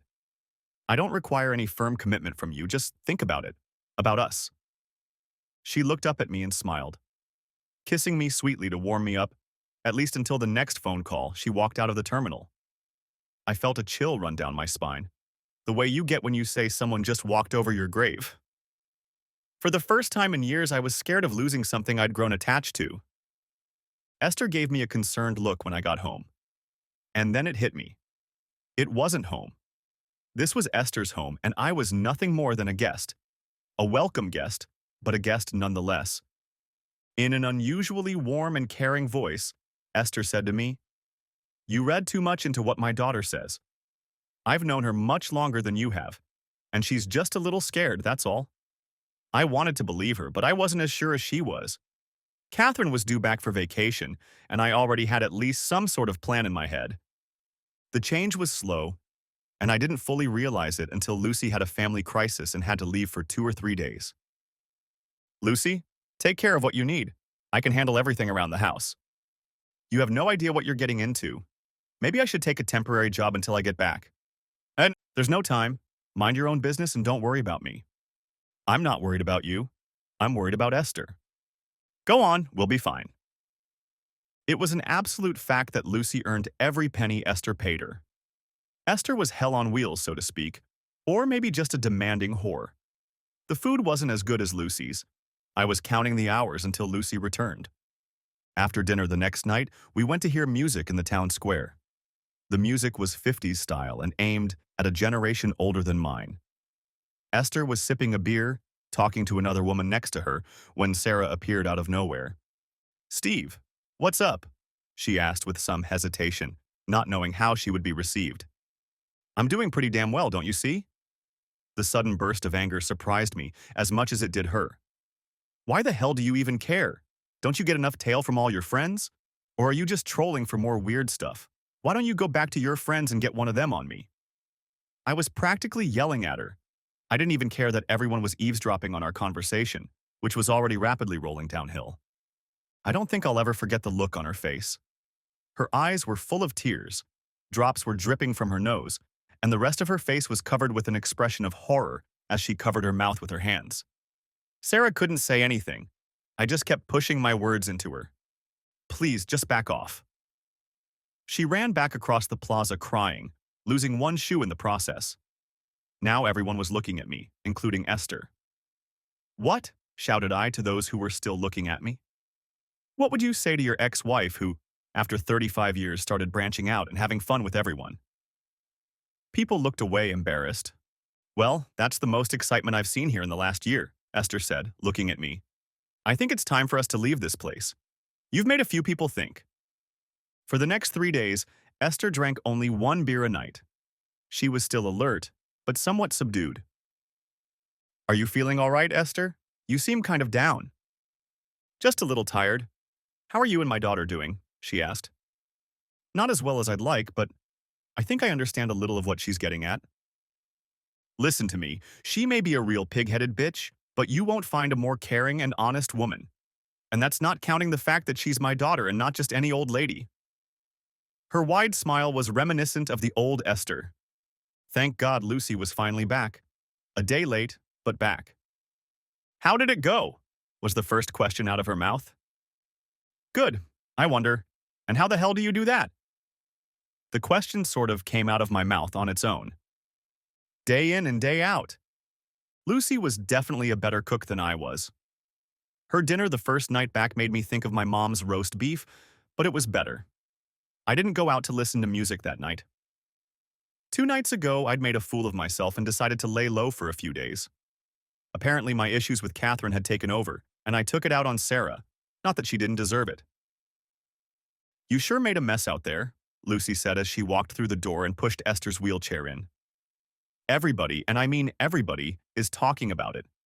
The vote is about 65% in your favor, and it would be more if you weren't so cruel. Most people seem to think the same as you do, but they're too prim, or were until yesterday, to say anything, but not now. Steve, what Lucy is saying is that you're doing a good job. The fact that you left your cheating wife has made you somewhat of a local hero. I don't think some of the spouses who were on the fence before are there now. I think there will be more husbands and wives in trouble before your little rant is forgotten. Well, I hope it took you off balance because I was beginning to miss old Steve." The week ended on a high note, at least for Esther. I loved Christmas, and my kids were upset that I wasn't going to Jacksonville to be with them. Sarah was going, and I'm sure they wanted it to be like old times, but it wasn't to be.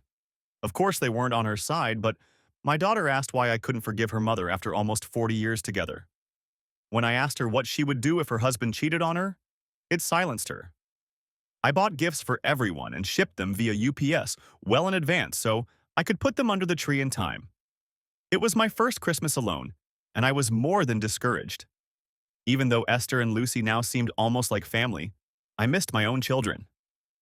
"Steve, can you pick Catherine up at the airport on Wednesday? Transportation will be a problem at best, and you'll only be here moping anyway," Esther said, starting to trim the artificial Christmas tree. "And if you want anything special to eat, let Lucy know. I like ham and goose for Christmas dinner, but I'm up for almost anything else." I added yams and crescent rolls to the long list of food, and decided that Lucy would be in the kitchen most of the day, and I would be left to entertain Esther and Catherine. Kissing Catherine lifted my spirits, but it still wasn't the same. We held hands, talked, and all the way home she teased me unabashedly. I helped her set up her things in her room, and was already mixing celebratory drinks when she returned, having changed into her winter clothes. It's so nice to be in shorts again. We've probably got a foot of snow up north, and the weather is supposed to drop to 30 degrees by the end of the week. If that's the case, I'll probably stay here another week, she said, looking at me. I handed out the drinks and proposed a toast. To new friends and new life, I said, as I touched both glasses and took the first sip of eggnog. Why don't you go visit your mom? Because I told Lucy I'd help her with dinner tonight. Okay, Lucy, how long has she been sick and what the hell is wrong with her? There was concern and surprise in her gaze. I don't know what you're talking about. You know Esther. Some days she's on the upswing and other days she's on the decline. Maybe you can say things like that to someone, but I've known her too long for it to be true. When she drinks one beer all night and looks lethargic by 8 o'clock at night, that means something's wrong, and I want to know what. She's 88 years old, and besides having a bad heart, high cholesterol, and arthritis, she has the vigor of a 50-year-old girl. I knew you would see this while I was gone, which is why I was going to hire a temp to fill in for me. She's just tired and it's getting worse. Her arms are cramping up, and I've had to increase her medication twice this year to keep her pain-free. What did the doctors say? Steve, she's on a maintenance program. She can't be cured. Only medication will make her life more tolerable. And don't you dare tell her I told you anything. She says it's her business and her business alone. She'll fire my ass if she even suspects I'm telling you or Catherine anything. So Catherine doesn't know anything either? The only thing she knows is that her mom is getting older. I give her the news weekly, but Esther makes sure I don't tell her the whole truth. Unless a divine act happens, she won't live to see her 90th birthday. If I felt bad before, it got much worse now. Both Mom and Dad had passed away years ago, and I hoped I wouldn't feel that pain again before it was my time to go. It looked like I would be out of luck. Dinner, as always, was great. I told everyone it was because I had almost cooked everything. I smiled and Lucy rolled her eyes. After dinner, I told Lucy to sit down, and I busied myself with clearing the table and washing the dishes. Standing over the sink, I regretted that we hadn't used paper plates. The dishwasher was overflowing with plates, pots, and serving dishes. I returned to the dining room carrying fresh coffee while everyone leaned back in their chairs and unbuttoned their pants. Well, at least I did. By 8 o'clock, Esther was dozing off, and by 9, she was in bed. Okay, what's up? Asked Catherine to me when we were finally alone. This is the first vacation I'll be spending not with my family, and it finally came to me yesterday morning. Taking her in my arms, I kissed her on the lips. However, having you here now at least makes it more bearable. I'm sorry about that. I remember what that first Christmas was like. My ex may have been an asshole, but it was still hard that first year. Is there anything I can do to make it easier for you? She asked, pulling my body closer to hers. Just holding you here and now is so much easier. That night we made unhurried, tender love. We weren't trying to knock each other down, we were just showing each other how much we missed each other. We had some issues to work out, and I put off discussing them until we could do it face to face. Thursday morning, I informed everyone that I would be gone most of the day. I was finishing up a Christmas delivery. Just like a man, waiting for the last minute to do the shopping. All 3 women admonished me. They didn't realize that I'd already picked out a gift for each of them and had just picked it up. I thought long and hard about each of them. Esther was the easiest to deal with. She loved music, and even though she could no longer dance, I got her the best gift. I gave her an Apple iPod with 1,000 songs from her generation. I figured she would never wear those little headphones, so I bought her Bose headphones. What I had spent on her was nothing compared to what she had done for me in the last 6 months. Lucy was Lucy, and I mean that in the nicest way possible. She wore the same uniform and hairstyle every day. Taking care of Esther was almost her life, and if I were in her shoes, I would miss the simple joys in life if I were a woman. So I booked her 12 spa sessions. They gave her full-body massages, hair, manicures, and other little things they do there.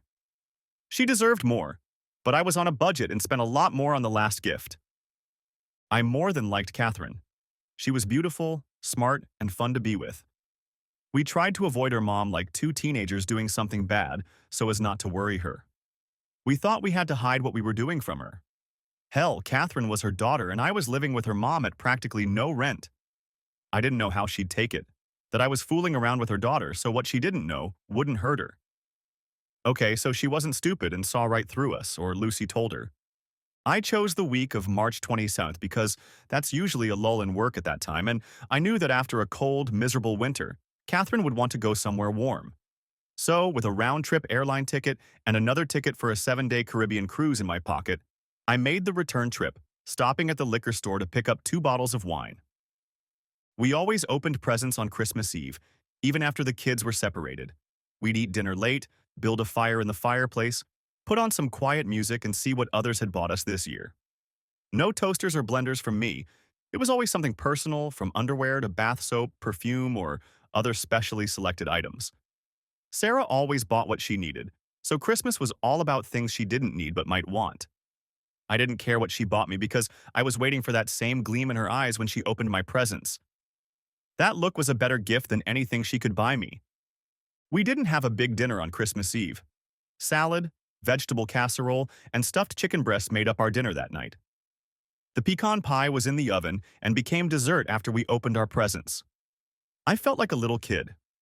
I was excited and almost bursting with anticipation, waiting for everyone to finally sit down in the living room. When everyone had gotten their presents under the tree, I announced that I would be playing Santa today. I knelt down and started pulling out one present at a time.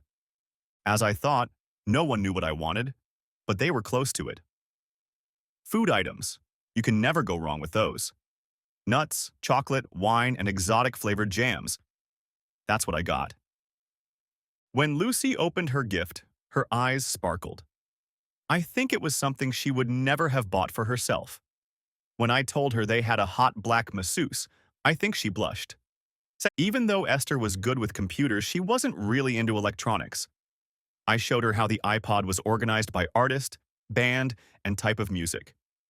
When I fired it up and put the headphones on her ears, her eyes lit up. Elvis never sounded so good. I told Esther that I had a Bose docking station on order, and that all she had to do was plug her iPod into it and she could listen to music while recharging it. She gave me a hug and a kiss on the cheek. Now it was time for the final gift. I was going to give Catherine a surprise gift, but decided against it. When she opened the plane ticket, she smiled and said it would be a nice break from the cold. When I handed her the next envelope, she didn't expect anything else and looked back and forth at me and the envelope for a few seconds before opening it. She stared at the ticket, but I didn't see any immediate reaction and started to get a little worried. Had I misunderstood her intentions? And then it happened. The corners of her mouth lifted slightly and her eyes met mine. "For heaven's sake, girl, what's the matter?" her mother asked. "Just a little trip," she replied, now fully smiling and mouthing the words, "Thank you." Everyone thanked each other for the gifts, and while Lucy went to get dessert, Catherine sat down next to me. The little tongue kiss was the dessert I really needed, but the pecan pie with cold whip was my favorite. "I assume there's another ticket in my room?" she asked, looking me in the eye. "Well, it's a double room, and I wouldn't want you to be lonely by yourself."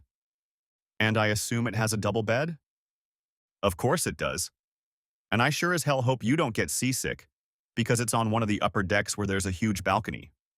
If you're interested, you can look on the computer to see what our room looks like in the 360 degrees it's got." "Steve, it's just a room, no matter how big or luxurious it is. It's whoever is in the room with you that makes it special." The pie was excellent, and a glass of Burgundy rounded out the evening. Instead of heading to the stores on the 26th for the sales, I wanted to show her some beach condos in Ormond and New Smyrna Beach that I'd been eyeing. "You're right. It's time for me to look into the future and figure out where I want to be in 2 to 10 years. I plan to stay in Florida, but I'd like to be closer to the water. I won't be able to find a place like this on the west coast of Florida, but it's more affordable here," I explained to her as we drove leisurely for 2 hours. All 3 two-bedroom condos were nice, but the maintenance fees surprised me. I guess both insurance and maintenance were much more expensive on the coast. But heck, the fees were more than I was paying for my house in Temple Gardens. I'd have to think about it some more. "What do you think about the beach areas? We could buy something and rent it out until we're ready to move there full-time. We could use it as an investment and maybe find a small single-family home because that's what I'd rather have." It looked like I was the one doing all the talking. "When do you plan on moving out of your mom's house?" "I don't have a specific date, but not until we get back from the cruise. I want to go through her house with a fine toothbrush and fix things up before I do. I think she likes having me around and I want to warn her about it so she doesn't think it was something she said or did that caused me to leave. I really care about your mom, and the more I have time to do, the easier it will be for Lucy to keep up with everything. I don't want you to leave because of what I said last time. I know you're not serving her, and you're right. My mom likes you. Speaking of which, now that I've trapped you, so to speak, where do you think we're going? I hoped I'd get the answer I wanted. Well, the first time I wasn't 100% sure and was more than a little intimidated by Thanksgiving, but now I think I finally know where you're going. I hope you mean we, I replied. You, me, we. It's all the same thing. I just don't know how a long-distance romance will work out. The distance between Florida and New Jersey can't be called insurmountable, but it's a long way away. And what if you find someone else? Say another hot old lady seduces you and takes you away from me? How hot is this girl you're thinking of? Short brown hair, 6 feet tall, small mole on her right cheek? It's a beauty mark, not a freaking mole. Okay, I'll correct that. A mole on her right cheek, nice looks, the sweetest lips I've ever kissed? Doesn't that describe her? Don't you know that love makes you deaf, dumb, blind, and stupid? She smiled. Now that we've dealt with that, what was your other question? The rest of the vacation thankfully went much more smoothly. On New Year's Eve, I took everyone downtown so we could celebrate New Year's Eve. I gave Esther a big kiss. She said it was high time I left her daughter for someone with much more experience. I even gave Lucy a big kiss and thanked her for taking care of me these past few months. With Catherine's departure, everything went back to normal. Or whatever normal was now. I made a to-do list, and whenever Lucy found something she wanted to change, I always took the time to do it. Just before our cruise in March, Esther caught a cold and there was no way to get rid of it. I took her to every doctor in the area and finally took the day off and went to Orlando to see a specialist with Lucy in my arms. She had bronchitis, and thanks to medication and a nebulizer, she was staying on her feet. I added an air purifier and an extra heater to the bedroom to make it easier for her to breathe. I talked to Catherine about postponing our cruise, but Lucy and Esther didn't want to hear about it. Just go and have a good time. The damned cough won't drive me to my grave, for heaven's sake. Don't you know that only the good ones die young? Besides, you two need to be alone for once. Every time she comes here, you both babysit me. Go on. Have fun with yourselves. I want to see Catherine walking on nothing but her feet when you get back. You know she loves you, don't you? That evening, I let Esther in on a little secret. Lucy, why don't you take the day off? I'll look after Esther and you can go out with your friends. I didn't have to ask her twice. I made her a cup of hot tea, no beer today, built a fire and sat on the chair next to her wheelchair. You know I love your daughter, don't you? Steve, how stupid do you think I am? I've known about you two since that first night. Hell, I'm the one who brought you two together. Okay, it's no secret I care about her. It's just that maybe you don't know how much. With those words, I pulled a small box out of my top pocket and opened it. If your husband were alive, I would ask him for his daughter's hand in marriage, but since there are two of us, you know what I want. Kinda small, isn't it? I cast a glance at her. Does she have any idea you're going to ask her? Probably not, but I'm not going to get a better chance than being alone with her for 7 days. How things will work out, I have no idea. The only thing I know for sure is that I want to marry your daughter so she can make an honest man out of me. Christ, she's going to turn to shit. Damn, I wish I could be there when you ask her. Don't worry, Mom. You'll probably listen to all the details over and over again if I know your daughter. You called me Mom. You'll officially be a mom in a little while, but to me, you've been one for quite some time. She started to cry. Just don't get sentimental on me. I'm not going to, it's just that I was hoping you'd be all mine. See what happens when I bring in another damn woman? She takes my man away. Don't worry, I'm not going anywhere. We talked until almost 10 o'clock. She was happy for me, or should I say the three of us. I hope she won't say no. Esther could hear the concern in my voice. If she refuses, she's a damn fool. And then I'll have you at my complete disposal. But don't worry, she won't say no. You're a catch for anyone. And if she happens to say she needs to think about it, I'll put 100 handsome widowers in front of you so she'll realize that if you snooze, you'll lose. Esther was used to getting what she wanted. Chapter 4. A New Union and Life Without Esther. By 8 in the morning, Catherine was already at the house, suitcases in hand. I had been up most of the night packing, or should I say packing everything I owned into one huge suitcase. And they also say women pack too much. Do you have everything in that suitcase? Everything except my Mustang, but we'll pick that up on the way. I smiled before I tried to lift the suitcase. Screw that, let the porters deal with it. Passport, driver's license, a bunch of cash, and one credit card was all I needed. I checked and rechecked the list the travel agency had sent me.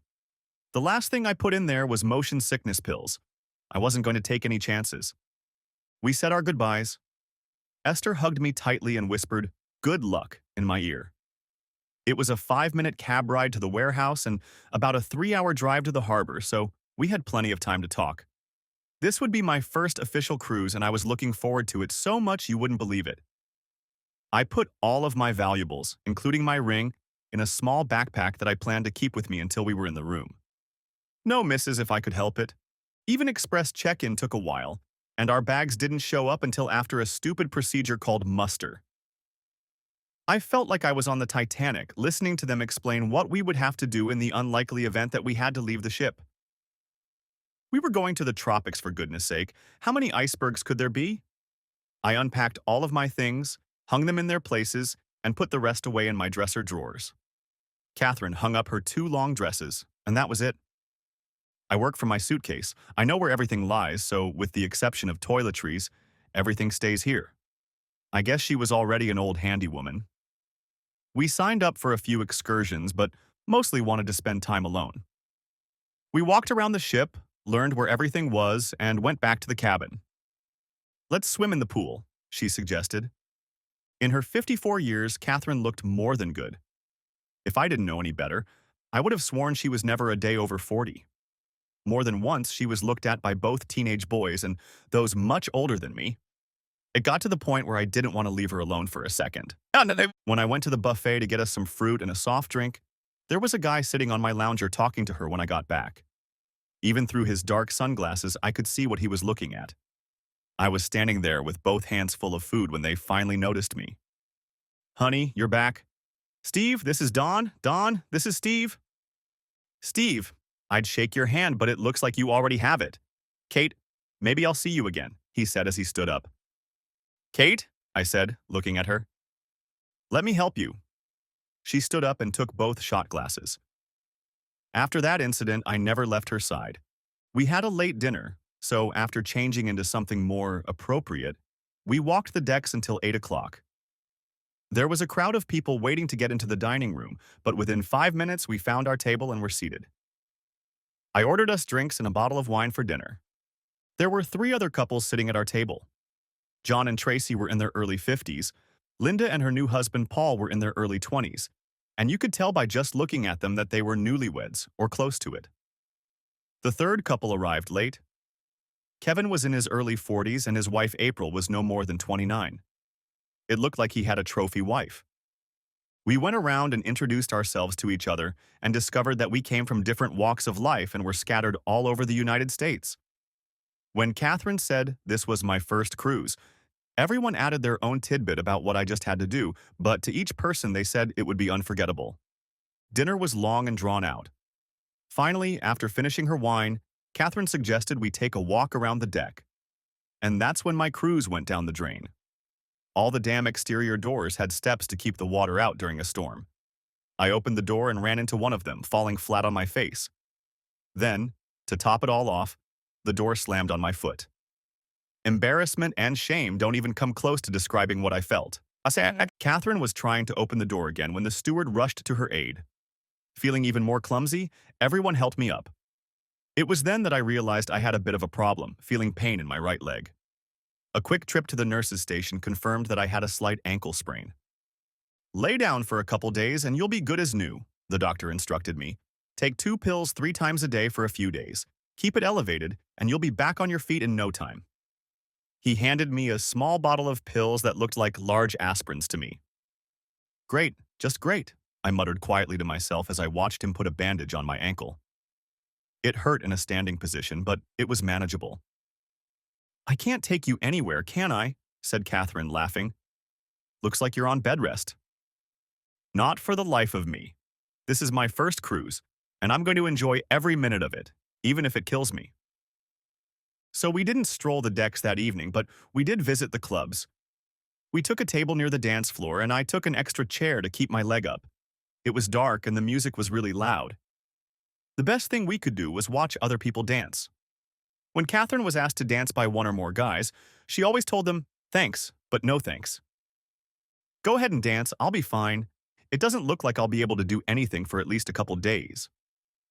Are you sure about that? Look, I know you like to dance. Have fun and don't worry about me. I'll just be a good cripple and sit here in the corner, I told her, sticking out my bottom lip. She blew me a kiss. Maybe we should go back to the room and dance something of our own. We'll have plenty of time for that tonight. Right now it's time to party. So for the next 2 hours, she went from one guy to another on the dance floor. She didn't dance a single slow song with any of them, but she did salsa with one of them. She really was a great dancer. We left the club around 30 o'clock at night. I haven't had this much fun in a long time, she said, glowing. We went back to the cabin, undressed and sat on the balcony, enjoying the night air.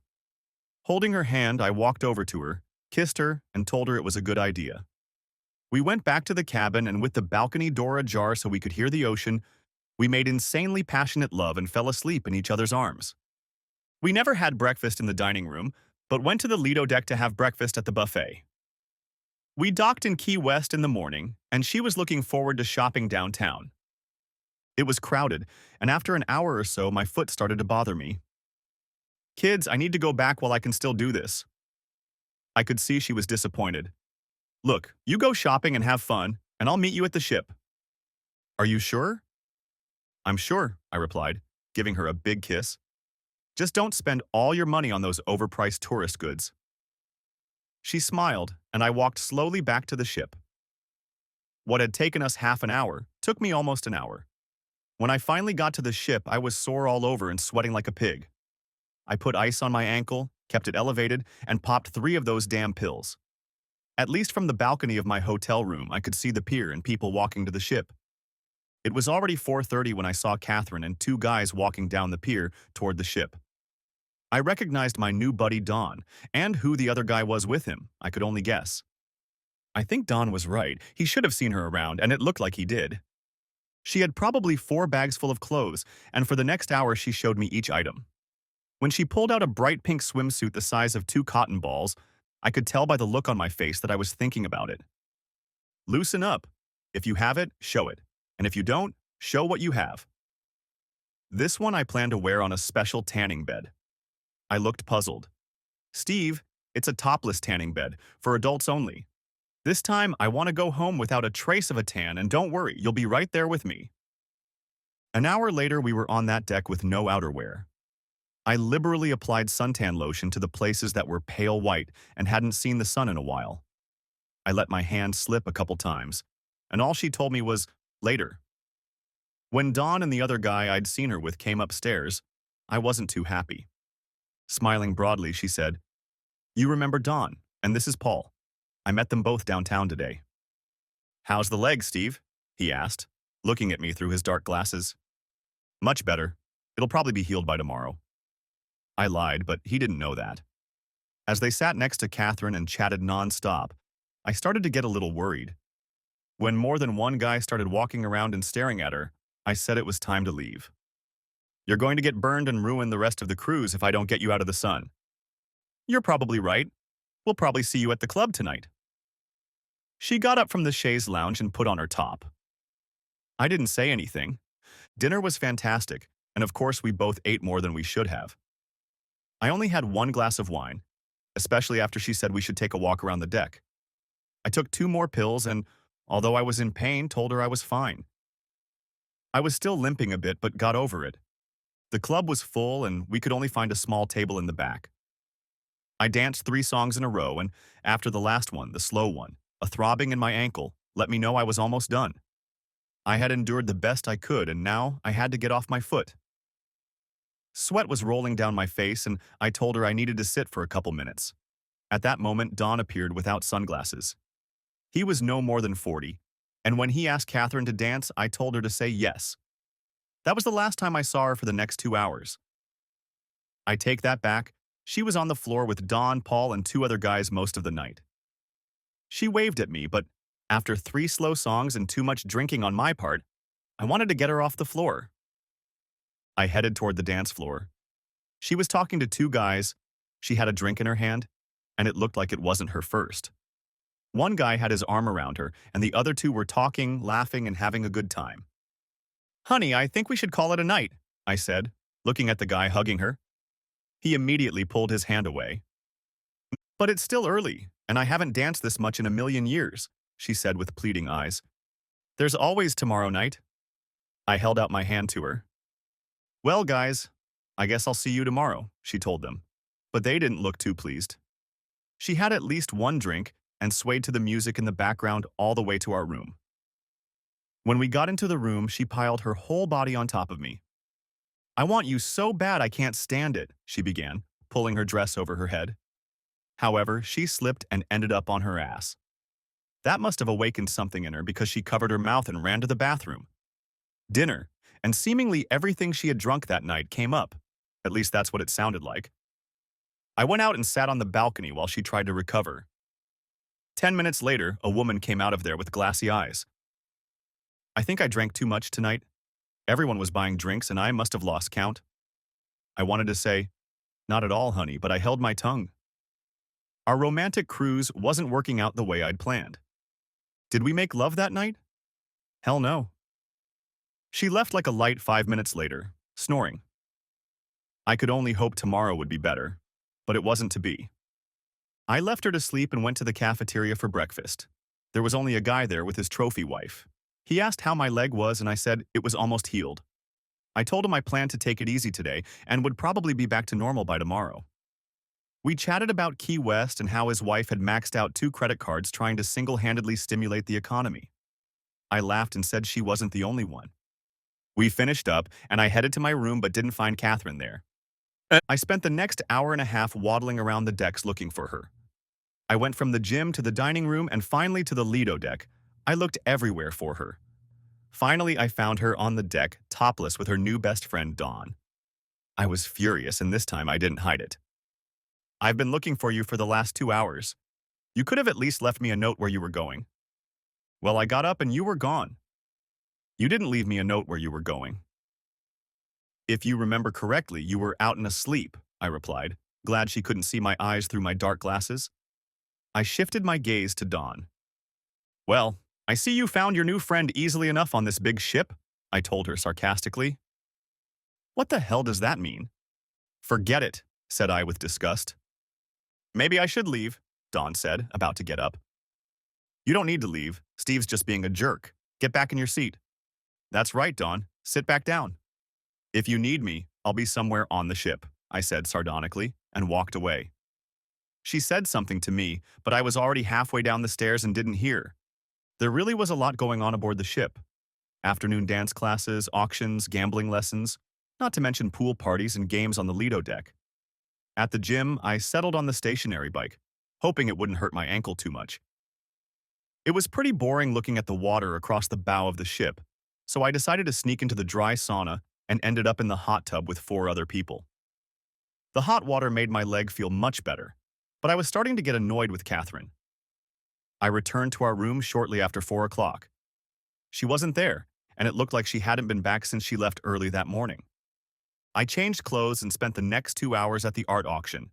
You'd be surprised at the prices people pay for what I thought was junk. I guess when you're on vacation, you sometimes let your guard down, but not me. I got back to our cabin shortly before 7 and hit a hornet's nest. "Where the hell have you been? I've been all over the ship looking for you," she screamed at me. Where had I heard those words today? "I was about to tell the captain that you must have thrown yourself overboard." "Where have you been?" "Well, after I left you, I went to the gym, grabbed a bite to eat, and then spent the next few hours between gambling seminars and an art auction." "Why didn't you come back?" "And ruin your good time? I wouldn't dream of it." She heard the bitterness in my voice. "You're starting to act like a real ass.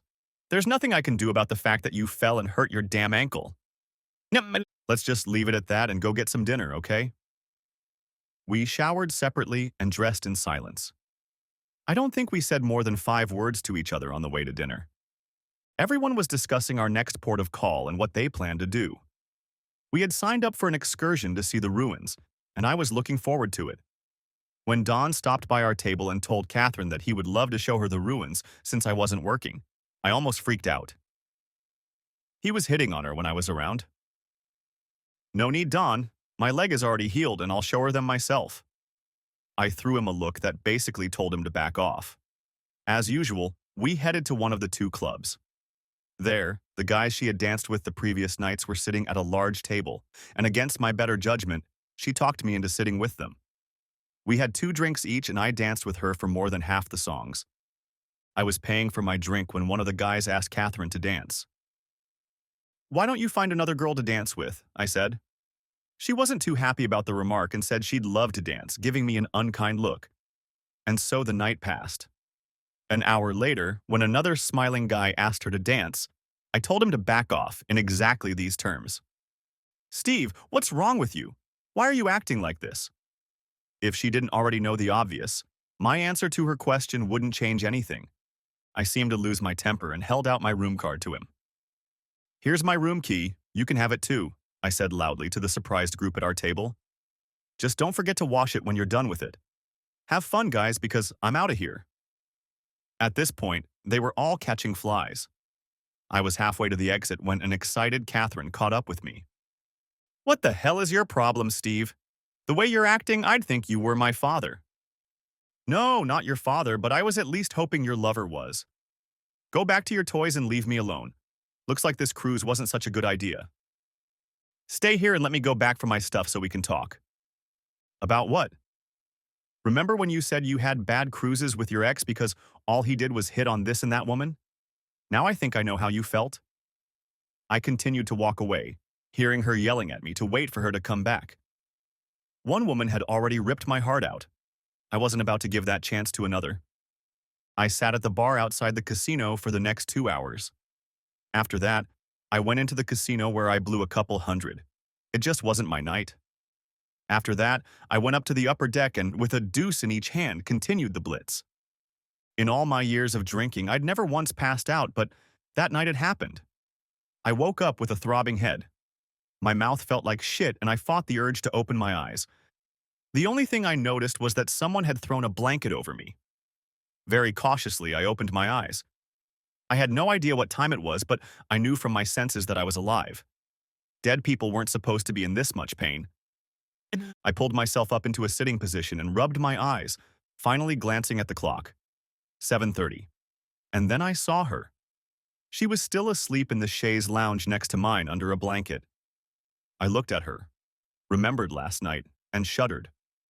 I didn't remember much about the last few hours, but I clearly remembered our last conversation, and I couldn't wait to see what it would be about this morning. I considered all the options, listing them in my head. Get another room, pack up and leave on today's flight, or just endure the last 4 days together. But the last option didn't appeal to me much. When she hissed, I didn't have time to think about the other options anymore. "Are you alive?" "Determine if I'm alive. I'm upright, breathing, but I'm hungover as hell besides, I'm not sure." "I waited for you in our room, and when you didn't return by 12, I called 2 stewards to help me find you. I was frightened because it seemed to me that you weren't even breathing when we found you. They said you had passed out and brought me a couple of blankets. Don't you ever do that again, do you hear me?" "Why?" "What do you mean, why?" "It's not a hard question, at least it wasn't like that before." "I care about you, that's why," she replied. "Like you care about a pet or something?" "I think you're still drunk because you're missing the point. Catherine, what are we? We used to be lovers and I thought we were much more, but after 3 days on this cruise I'm not so sure anymore. I'm too old to play cat and mouse. I've told you how I feel more than once, and if you don't feel the same way, well, fine. Life is too short for me to pine for some woman who doesn't reciprocate my feelings. I think it's wise if we break up now, and that way we can remain friends before something else happens between us and I get angry like I did last night." "Are you sure that first day you fell you only bruised your ankle and not your head? I love you, how can you doubt that? I'm not the kind of girl who jumps into bed with the first guy she meets in case you haven't noticed. I know. But the last few nights you've been ignoring me because of your new hangout. I meant it when I said I understood how you felt when your husband was hitting on all those women. You've been hit on by 4 or 5 guys in the last 3 days in case you hadn't noticed. I realized one thing about myself. I'm a very selfish and jealous lover.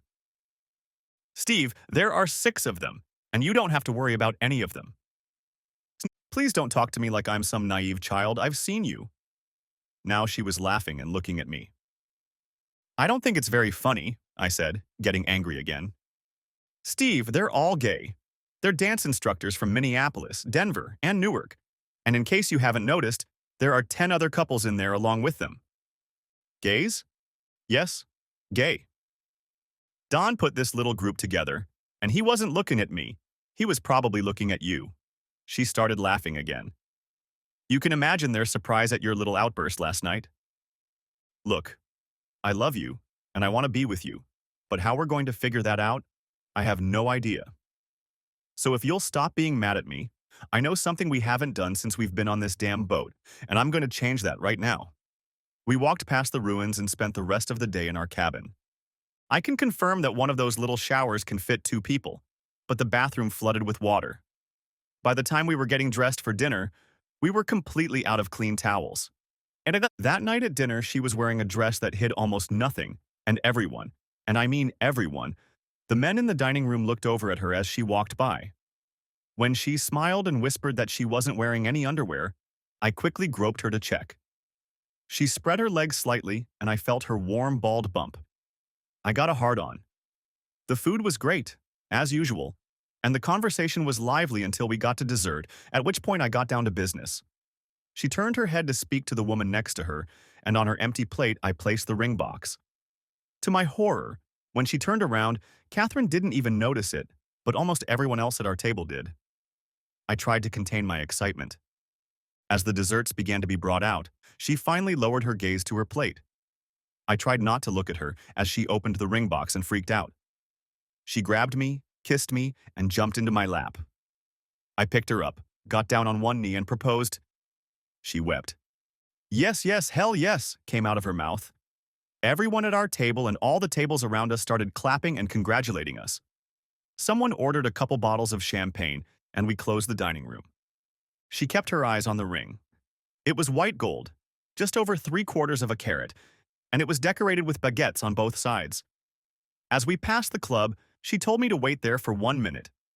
6 loud and crazy guys came running out, talking all at once, and started shaking my hand. You're lucky, you know that? Each of them said to me. I agreed and apologized for my outburst the night before. By the time we left, we were all friends again. Nevertheless, we talked until the wee hours of the morning about the who, what, where, when, and why of our relationship and life together. Since we were going to do this, we had a lot of details to work out. That morning, we skipped breakfast again. In shorts, t-shirts, and flip-flops, we headed to the Lido deck to get breakfast. We ate inside, and even though we were seated in a corner booth, more than one person came up and congratulated us on our engagement. Why don't we both quit our jobs and live for love? I suggested. Suggested I. We could do that if we were in our 20s, but it would be a little difficult now. We decided that we both wanted to be as close to the beach as possible, but the condo option didn't suit either of us. We might not be able to get exactly what we wanted, but basically it wouldn't take much for the 2 of us. 2 bedrooms, 1 bath, and a large terrace were all fine with me. However, she said we had to have a pool with a mesh fence to keep the bugs out and a hot tub. Yeah, you know my mom won't be too surprised, and she's been putting us together since before I even got here. I laughed. That's Esther. She gets everything she wants, one way or another. I guess I'm like my mother in that, she said, squeezing my hand. I got what I wanted. We kissed again. Or should I say still kissed? At dinner, we were still the big news in the dining room. The captain and dining room steward came over and personally congratulated us. For dessert, they brought out a cake with our names on it. The taste was heavenly, and everyone raved about how delicious the cake was. We shared what was left over with a neighboring table, and one couple said they were going to remarry if we could get another cake just as delicious. We spent the last 2 days devouring each other. Catherine was scheduled to fly home the morning after we returned, and I was scheduled to leave for work Monday morning. We wouldn't have any more time together. I was in no hurry to leave the ship. We picked up our luggage, loaded up, and within an hour we were on our way. Our hands never left each other's sides. I pulled up to Esther's house shortly after 1 o'clock, and it looked like they were waiting for us because they were sitting in the living room just talking. "How's it going?" "We broke up, Mom. We decided that neither of us could handle a long-distance affair without going crazy. Maybe in a couple years we'll think about it again," she said before bursting into laughter and running up to her mother to show her the ring. Lucy only smiled. We ate a light lunch because after eating everything that wasn't stocked on the cruise, I would have to lose a couple pounds. She recounted the events of our cruise, including my little outburst to her new gay friends. "Steve, I'm surprised you didn't flog them," Esther exclaimed. "My husband would have. There's no way he would have put up with the crap she put you through. Now the big question is, when should I plan the wedding?" We looked at each other. "Mom, that's the $10,000 question.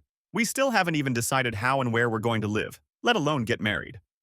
"Well, I'm not getting any younger, and won't you feel like I'm going to die before you get married? I don't see what the big deal is. It's not like we're going to invite 1,000,000 people. Steve has a couple kids and a few friends, and your whole family's here. I'm guessing 50 people, no more, and heck, we can set it up here at the house if you want." That wasn't a bad idea, I thought to myself. A wedding this weekend, and then we could always go on our honeymoon, just not on a cruise. This time, no one, gay or straight, was to come within 10 feet of my bride. We spent the night in bed discussing just that. "Easter weekend," we told them at breakfast. "We'll both have Good Friday off and we can get married on Saturday," Catherine told her mom. "That way, everyone will be free and we'll have our honeymoon in June." The date was set, and the plans went into motion. Esther was over the moon. She, Catherine, and Lucy were planning the wedding. I gave them leeway and let Catherine discuss the details with her mom. I told the kids, and they said they would definitely come. They planned to stay with Mom, and no, she was not invited. Within a month, all the plans were made. The food, cake, DJ, justice of the peace, and even the bartender were all set. We had gotten our marriage license, and all we had to do was wait for the date. I was spoiled by having her by my side every day during the cruise.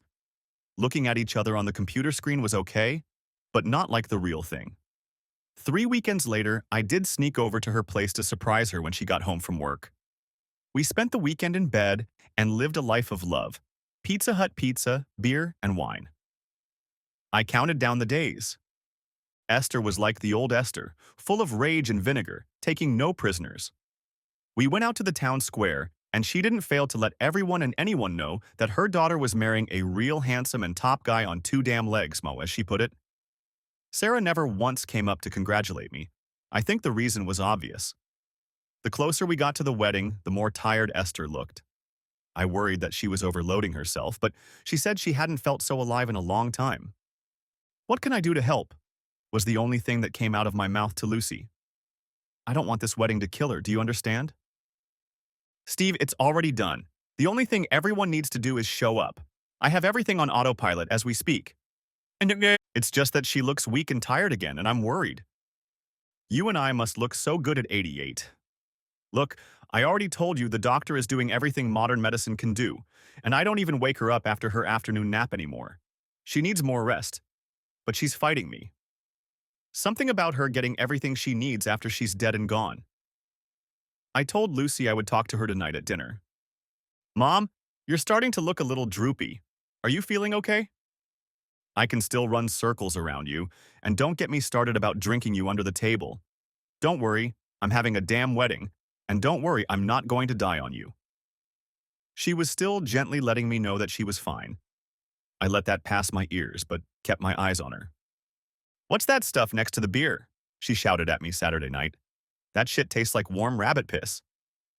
"Esther, do you even know what rabbit piss tastes like?" "Hell yes, I do, and so does this shit.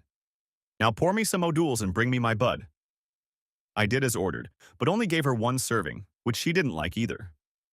On the day of the wedding, it was drizzling rain. I was wearing a suit, but not a tuxedo, and Catherine was wearing an almond-colored floor-length dress. After the "I agree" was done, The party began. We took enough pictures to create an album of memories that will stay with us for a lifetime. I especially made sure we had good pictures of her mom and us, as well as one of the two of us that we could hang on the mantle. My kids were happy for us and welcomed Catherine into the family. Lucy watched Esther like a hawk, and I danced with her in her stroller. She had tears in her eyes as she told us how happy she was for us and that she could now die a happy woman. We both told her that she would probably outlive us both. But looking at Lucy, I wasn't so sure. When I told her I was looking at an apartment, I thought she was going to have a coronary. What, you're going to come here, knock up my daughter and leave? Catherine's a little old for me to knock her up, and I think I've put you off long enough. Your family, for heaven's sake. Who the hell am I going to have fun with? With Lucy? Hell, she's a lightweight at best. You're staying here, and I don't want to hear a word about you leaving. I called Catherine. Steve, if she wants you to stay, why don't you just stay, at least for a while? Besides, Lucy said Mom still doesn't look well, and I'm a little worried. Besides, if you're around, I'll sleep a lot better knowing that you can handle any emergency. How are you holding up? Other than walking around with a constant boner, no problems. You were spoiled that week on the cruise. I couldn't argue with her about that. I have a realtor looking at a small place on the beach or a block away. I've pointed out to her the 50-mile range we're interested in. So if she finds something, I'll have her email you a picture. I miss you, I told her. I miss you too, but it's not forever, and besides, doesn't absence make the heart grow fonder? Not in my book. She laughed and told me to take a cold shower. Maybe we can make another video if you know what I mean. I reminded her of that option. You're a dirty boy. I gave you a little taste and now you want to feed on it regularly. Maybe this weekend if you behave. I couldn't wait. 2 weeks later, Esther, Lucy, and I returned to Orlando for another visit with her specialists. She needs more rest, and if she doesn't, I'll have to hospitalize her, the doctor told Lucy and me. Her sugar levels are too high, and she's lost 2 pounds since the last time I saw her. Tell her not to drink beer and to eat more. Apparently, the doctor didn't know Esther very well. A cup of hot green tea after dinner was not to her liking. She wanted a bud. Look, Mom, if we don't gain weight and get our sugar back to normal, the doctor's going to put you in the damn hospital. Do you want that? Screw all of them. I'm not going to live forever, but I'm not going to eat porridge and drink Japanese juice. Now get me a goddamn beer. I brought her a half glass of Bud Light. Catherine flew over to look at the 2 places the realtor had suggested, but neither of them suited us.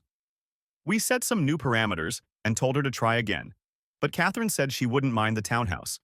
We had a nice time and tried to fit the week into 2 days. She left with legs, but with a smile. The summer heat had abated, and with it Esther's health. I gave Catherine the latest news every day, and even Lucy was concerned, though she tried not to show it. After some serious arguments, she was admitted to the hospital for observation. She was still losing weight because her appetite was almost completely gone. When she had a feeding tube inserted, I thought she was going to have a cow. Sometime around 9 o'clock on Thursday night, I was reading a car magazine and sitting next to her bed.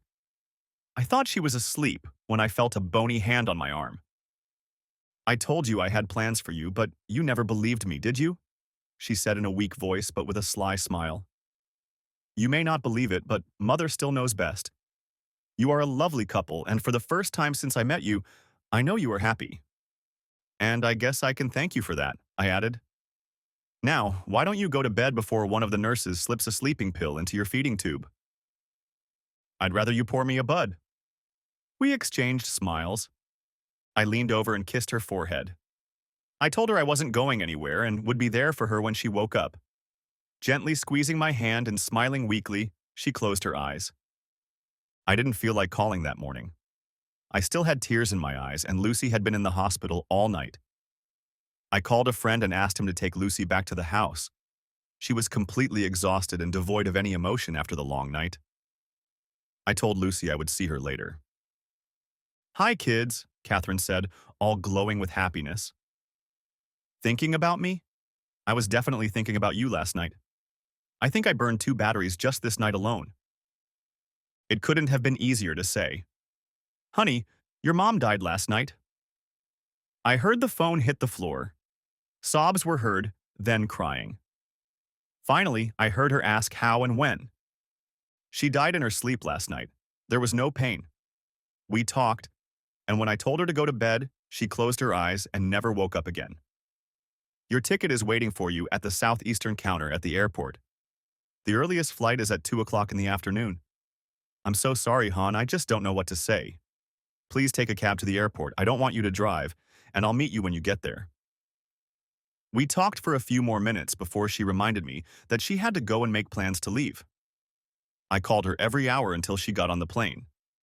By the time she threw herself into my arms, the makeup had already come off her face. Although we all expected it sooner or later, it didn't make it any easier. She cried on my shoulder, and I tried my best to be strong for her, but I was dying inside myself. I handed her my handkerchief and we drove in silence to the house. Esther had already planned her funeral in advance, knowing that everyone would be horrified. The funeral home picked up the body by 9 the next morning. We were told that Catherine would be able to see her mother the next morning, but please call first. Lucy showed me the contents of the large manila envelope Esther had given her just in case. The coffin, the plot, and even the newspaper issue were all ready. The only thing I hadn't touched was the thick envelope with Catherine's name on it. At the top it said, "Please read alone."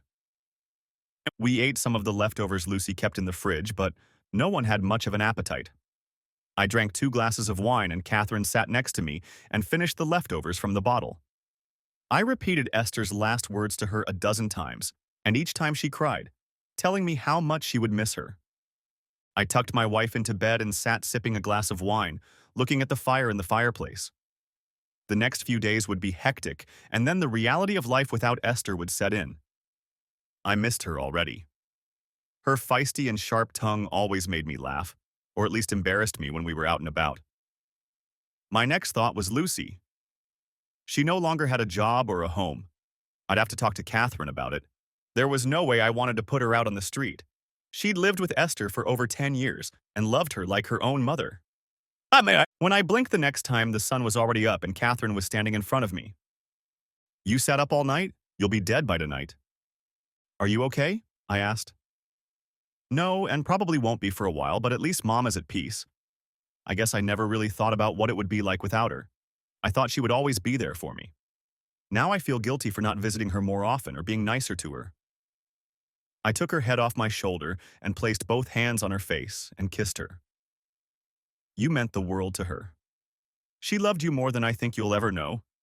Don't think about what ifs. Just be grateful for the time you had with her." Touching my forehead with hers, she told me she loved me and that we would get through this together. I carried her back to bed, and the screening turned out to be much bigger than everyone expected. Everyone was full and they had to extend their hours of operation to accommodate everyone who wanted to pay their respects. They came in cars, buses, and limousines. They came inside, some with walkers, others in wheelchairs. I recognized many of the people I had met the night before in the square, and everyone said she would be missed. Several people congratulated me on my wedding and remarked on what a wonderful wife and daughter Catherine had become. It seemed that even though she hadn't spent much time with her mother in Florida, these women remembered what she looked like in her 30s and 40s, especially those who were close to Esther. There wasn't a dry eye in the house during the service. After the formal service, Catherine wanted to leave the family for a few minutes so we could say goodbye to her in private. Standing next to Catherine and Lucy, we whispered to Esther how much she would be missed. Catherine touched her face, kissed her, and slipped a letter into her hands. The funeral agent quietly closed the lid of the casket and carried it to the limousine waiting for us. We drove to the cemetery in silence. Although Catherine didn't watch the casket being lowered into the ground, she managed to hold still long enough to get through the rest of it. Afterward, we drove Lucy home and just rode around for a long time, just the two of us. Catherine said she hoped to return to the cemetery in a few days to say goodbye to her, but felt she needed time to recover before that happened. Back in Temple Gardens, we tried to have dinner at one of the restaurants in the square, but after a 10th person came up to us and said he was sorry for our loss, we left. I took her to a small establishment off the road and was finally able to eat dinner in peace. After dinner, we just drove and ended up at a secluded motel on the beach. We walked along the water and sat on the sand listening to the waves until just before midnight. There was an emptiness in her that I tried my hardest to fill, but I knew only time could do that. I let her sleep, found a little restaurant on the road, and brought her breakfast. She had hardly eaten anything, and I hoped that this morning I would be able to get her to eat at least a little. "Good morning, Mrs. Moore," I said, kissing her nose. "I've been cooking for hours, so you should at least try to eat something this morning." I made coffee and bagels while she cooked bacon. I was a little hungry that morning, and it looked like she was too, which was a good sign. "Steve, I want to go visit Mom's grave after breakfast, if that's okay with you." "No problem, and I think it would be fun if we stopped by the storage unit, picked up my Mustang, and took it for a ride afterward. Maybe I'll even let you drive it." "Steve, why don't you just take it out of the damn storage unit and leave it in the house once and for all? It's stupid to take it every other month for a drive. A car like that is meant to be driven. If it were mine, I'd drive it to and from work every day." "Kids, it's a classic and I don't want to put miles on it. Someday it'll be worth a penny. That's if it doesn't have a bunch of miles on it." I think my words went in one ear, and out of the other she told me, "Whatever you say." In the cemetery we cried. It was still too wet, and it would take a long time for the pain to heal. I hugged her, told her how much I loved her, and that I would do everything in my power to make her feel whole again. "You really do love me, don't you?" she asked. "It's not just lust or that I'm filling the gap left by your ex-wife. You love me for who I am." Remember these words, "in sickness and in health, until death do us part"? I meant every word. I kissed her moist, salty lips. She hugged me and smiled, and I finally got rid of my doubts, if she had any. "Did you know my mom really liked you?" she said, driving my Mustang back from the cemetery while I grimaced and watched the road until we pulled into the driveway 10 minutes later and continued our conversation in our bedroom. "Like I said, Mom really liked you," she said, putting on something more comfortable that she could lounge around the house in. "I know that, and I loved her too." "No, I mean she really, really liked you. In her eyes, you walked on water. You must have made one hell of a first impression on her. She said you were the most loving and devoted man she'd ever met, aside from my father, and that's saying something." I thought back to the first couple times we'd met, and other than buying her a beer or chatting with her about nonsense, there hadn't been much to our encounters. She said that after you found out about your wife cheating on you, she came up with this scheme to set you and me up. When did all this happen?" "I think between the time you left your wife and the time she planned the trip for me to come here." "Why, that little shit. She planned everything, right down to what rooms we would be staying in. Steve, she knew I like to swim at night and that you do too. I just didn't realize you were doing it in the cafeteria." Disappointed? "Not at all," she said, squeezing my hand. "You never told me you told her you were going to propose to me on the cruise." "It was our little secret. I felt I owed it to her after all. You were her only daughter, and I respected her enough to tell her beforehand." "Well, that, I suppose, cemented it in her eyes at any rate." "And did she tell you that if you refused, she would set me up with 100 lonely widows she knows?" "I told her as I tell you now, in your dreams. You are mine, and I do not share." You can't imagine how good that makes me feel. I don't know what arrangements your mom has made for Lucy, but I'd like to do something for her. I've got some money stashed away, and I'd like to create a sort of nest egg for her, so to speak. She wasn't just a nanny or caregiver for your mom. She really cared for her. I hoped I wasn't stepping on anyone's toes or out of line. Mom was right. You really are a good person. That's what she liked about you. You really care about others and are willing to reach into your own pocket to help someone you never met until a year and a half ago. You're really something, you know that? Well, what do you think? She won't end up on Easy Street, but she won't have to take care of anyone else unless she wants to. I waited. My mom already took care of Lucy. She won't have to worry about anything else. Mr. Moore, have I ever told you how much I love you? Not often, but I'll work on you until you get there. Now, the hard part is us, she said in a serious tone. Before you say a word, I have a crazy idea I want to discuss with you. With half the value of my house, pension, and what I'll be getting at 62, I'm thinking of quitting my job at 62 and moving up north with you. I know it's a long way off, but that way we'll be close to each other and won't have to worry about when and how we'll be together. I know I can find something to do up north that will fill my days and bring in a few dollars. In the meantime, we can look for a place to vacation here at the beach. What do you say? You hate cold weather. I love you more than the cold, and eventually we'll have all these cool nights to keep each other warm. What do you say? I hate it. You're going to be miserable up north, and the only reason you're doing this is because of me. That way I can keep my job and you can quit yours. Honey, we'd be together. I can't bear the thought of you not being with me all the time. It's a small price to pay for our happiness. Okay, how about this? I'll tender my resignation from my job and move here to my mom's house. That way we'll be warm all the time, and more importantly, we'll be together. I like your idea a lot better, and I think even if you don't work, we can manage. I don't know how much your mom still owes on that apartment, but it can't be that terribly much. I kissed her and started to smile in a friendly way. Let's celebrate. Not so fast, kid. We still have one thing to discuss that most newly married couples tend to worry about. I propose that we pool our money and take responsibility for paying the bills and managing our money. I do this for a living and probably have a much better understanding of it than you do. Okay, that was easy. Now can we fool around? Don't you have any questions? Don't you want to know how much I make a month? Don't you feel that when I dispose of you like this, you become less of a man? I love and trust you infinitely. I know you'll never let me down. Just don't yell at me if I go over budget. She looked at me and laughed. That went a lot easier than I thought it would. We made love, and this time I made her scream. I counted 3 climaxes, which was a new record for me, or at least the best in the last 10 years. I was panting, and Catherine was flushed and fanning herself while we both enjoyed the aftertaste. Wow, if this is how you act when I take over, I'm going to have to do it more often. You don't have to take on anything. I want you with me, and that, my wife, is worth everything I have. Are you sure about that? Yes, no doubt about it. Good, but it's going to take me more than a few days to get rid of $22 million.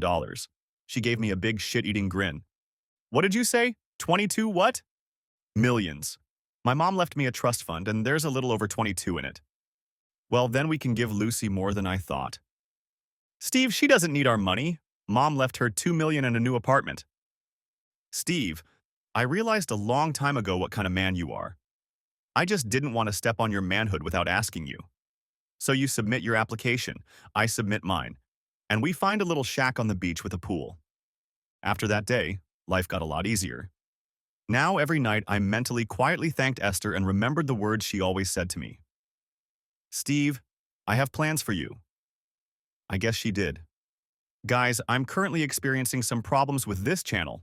For this purpose, I have created a second channel, which will soon publish videos even more often than this one. The link will be in the description or in the comments. You can subscribe to my new channel right away. Thanks for watching. I hope you enjoyed this video.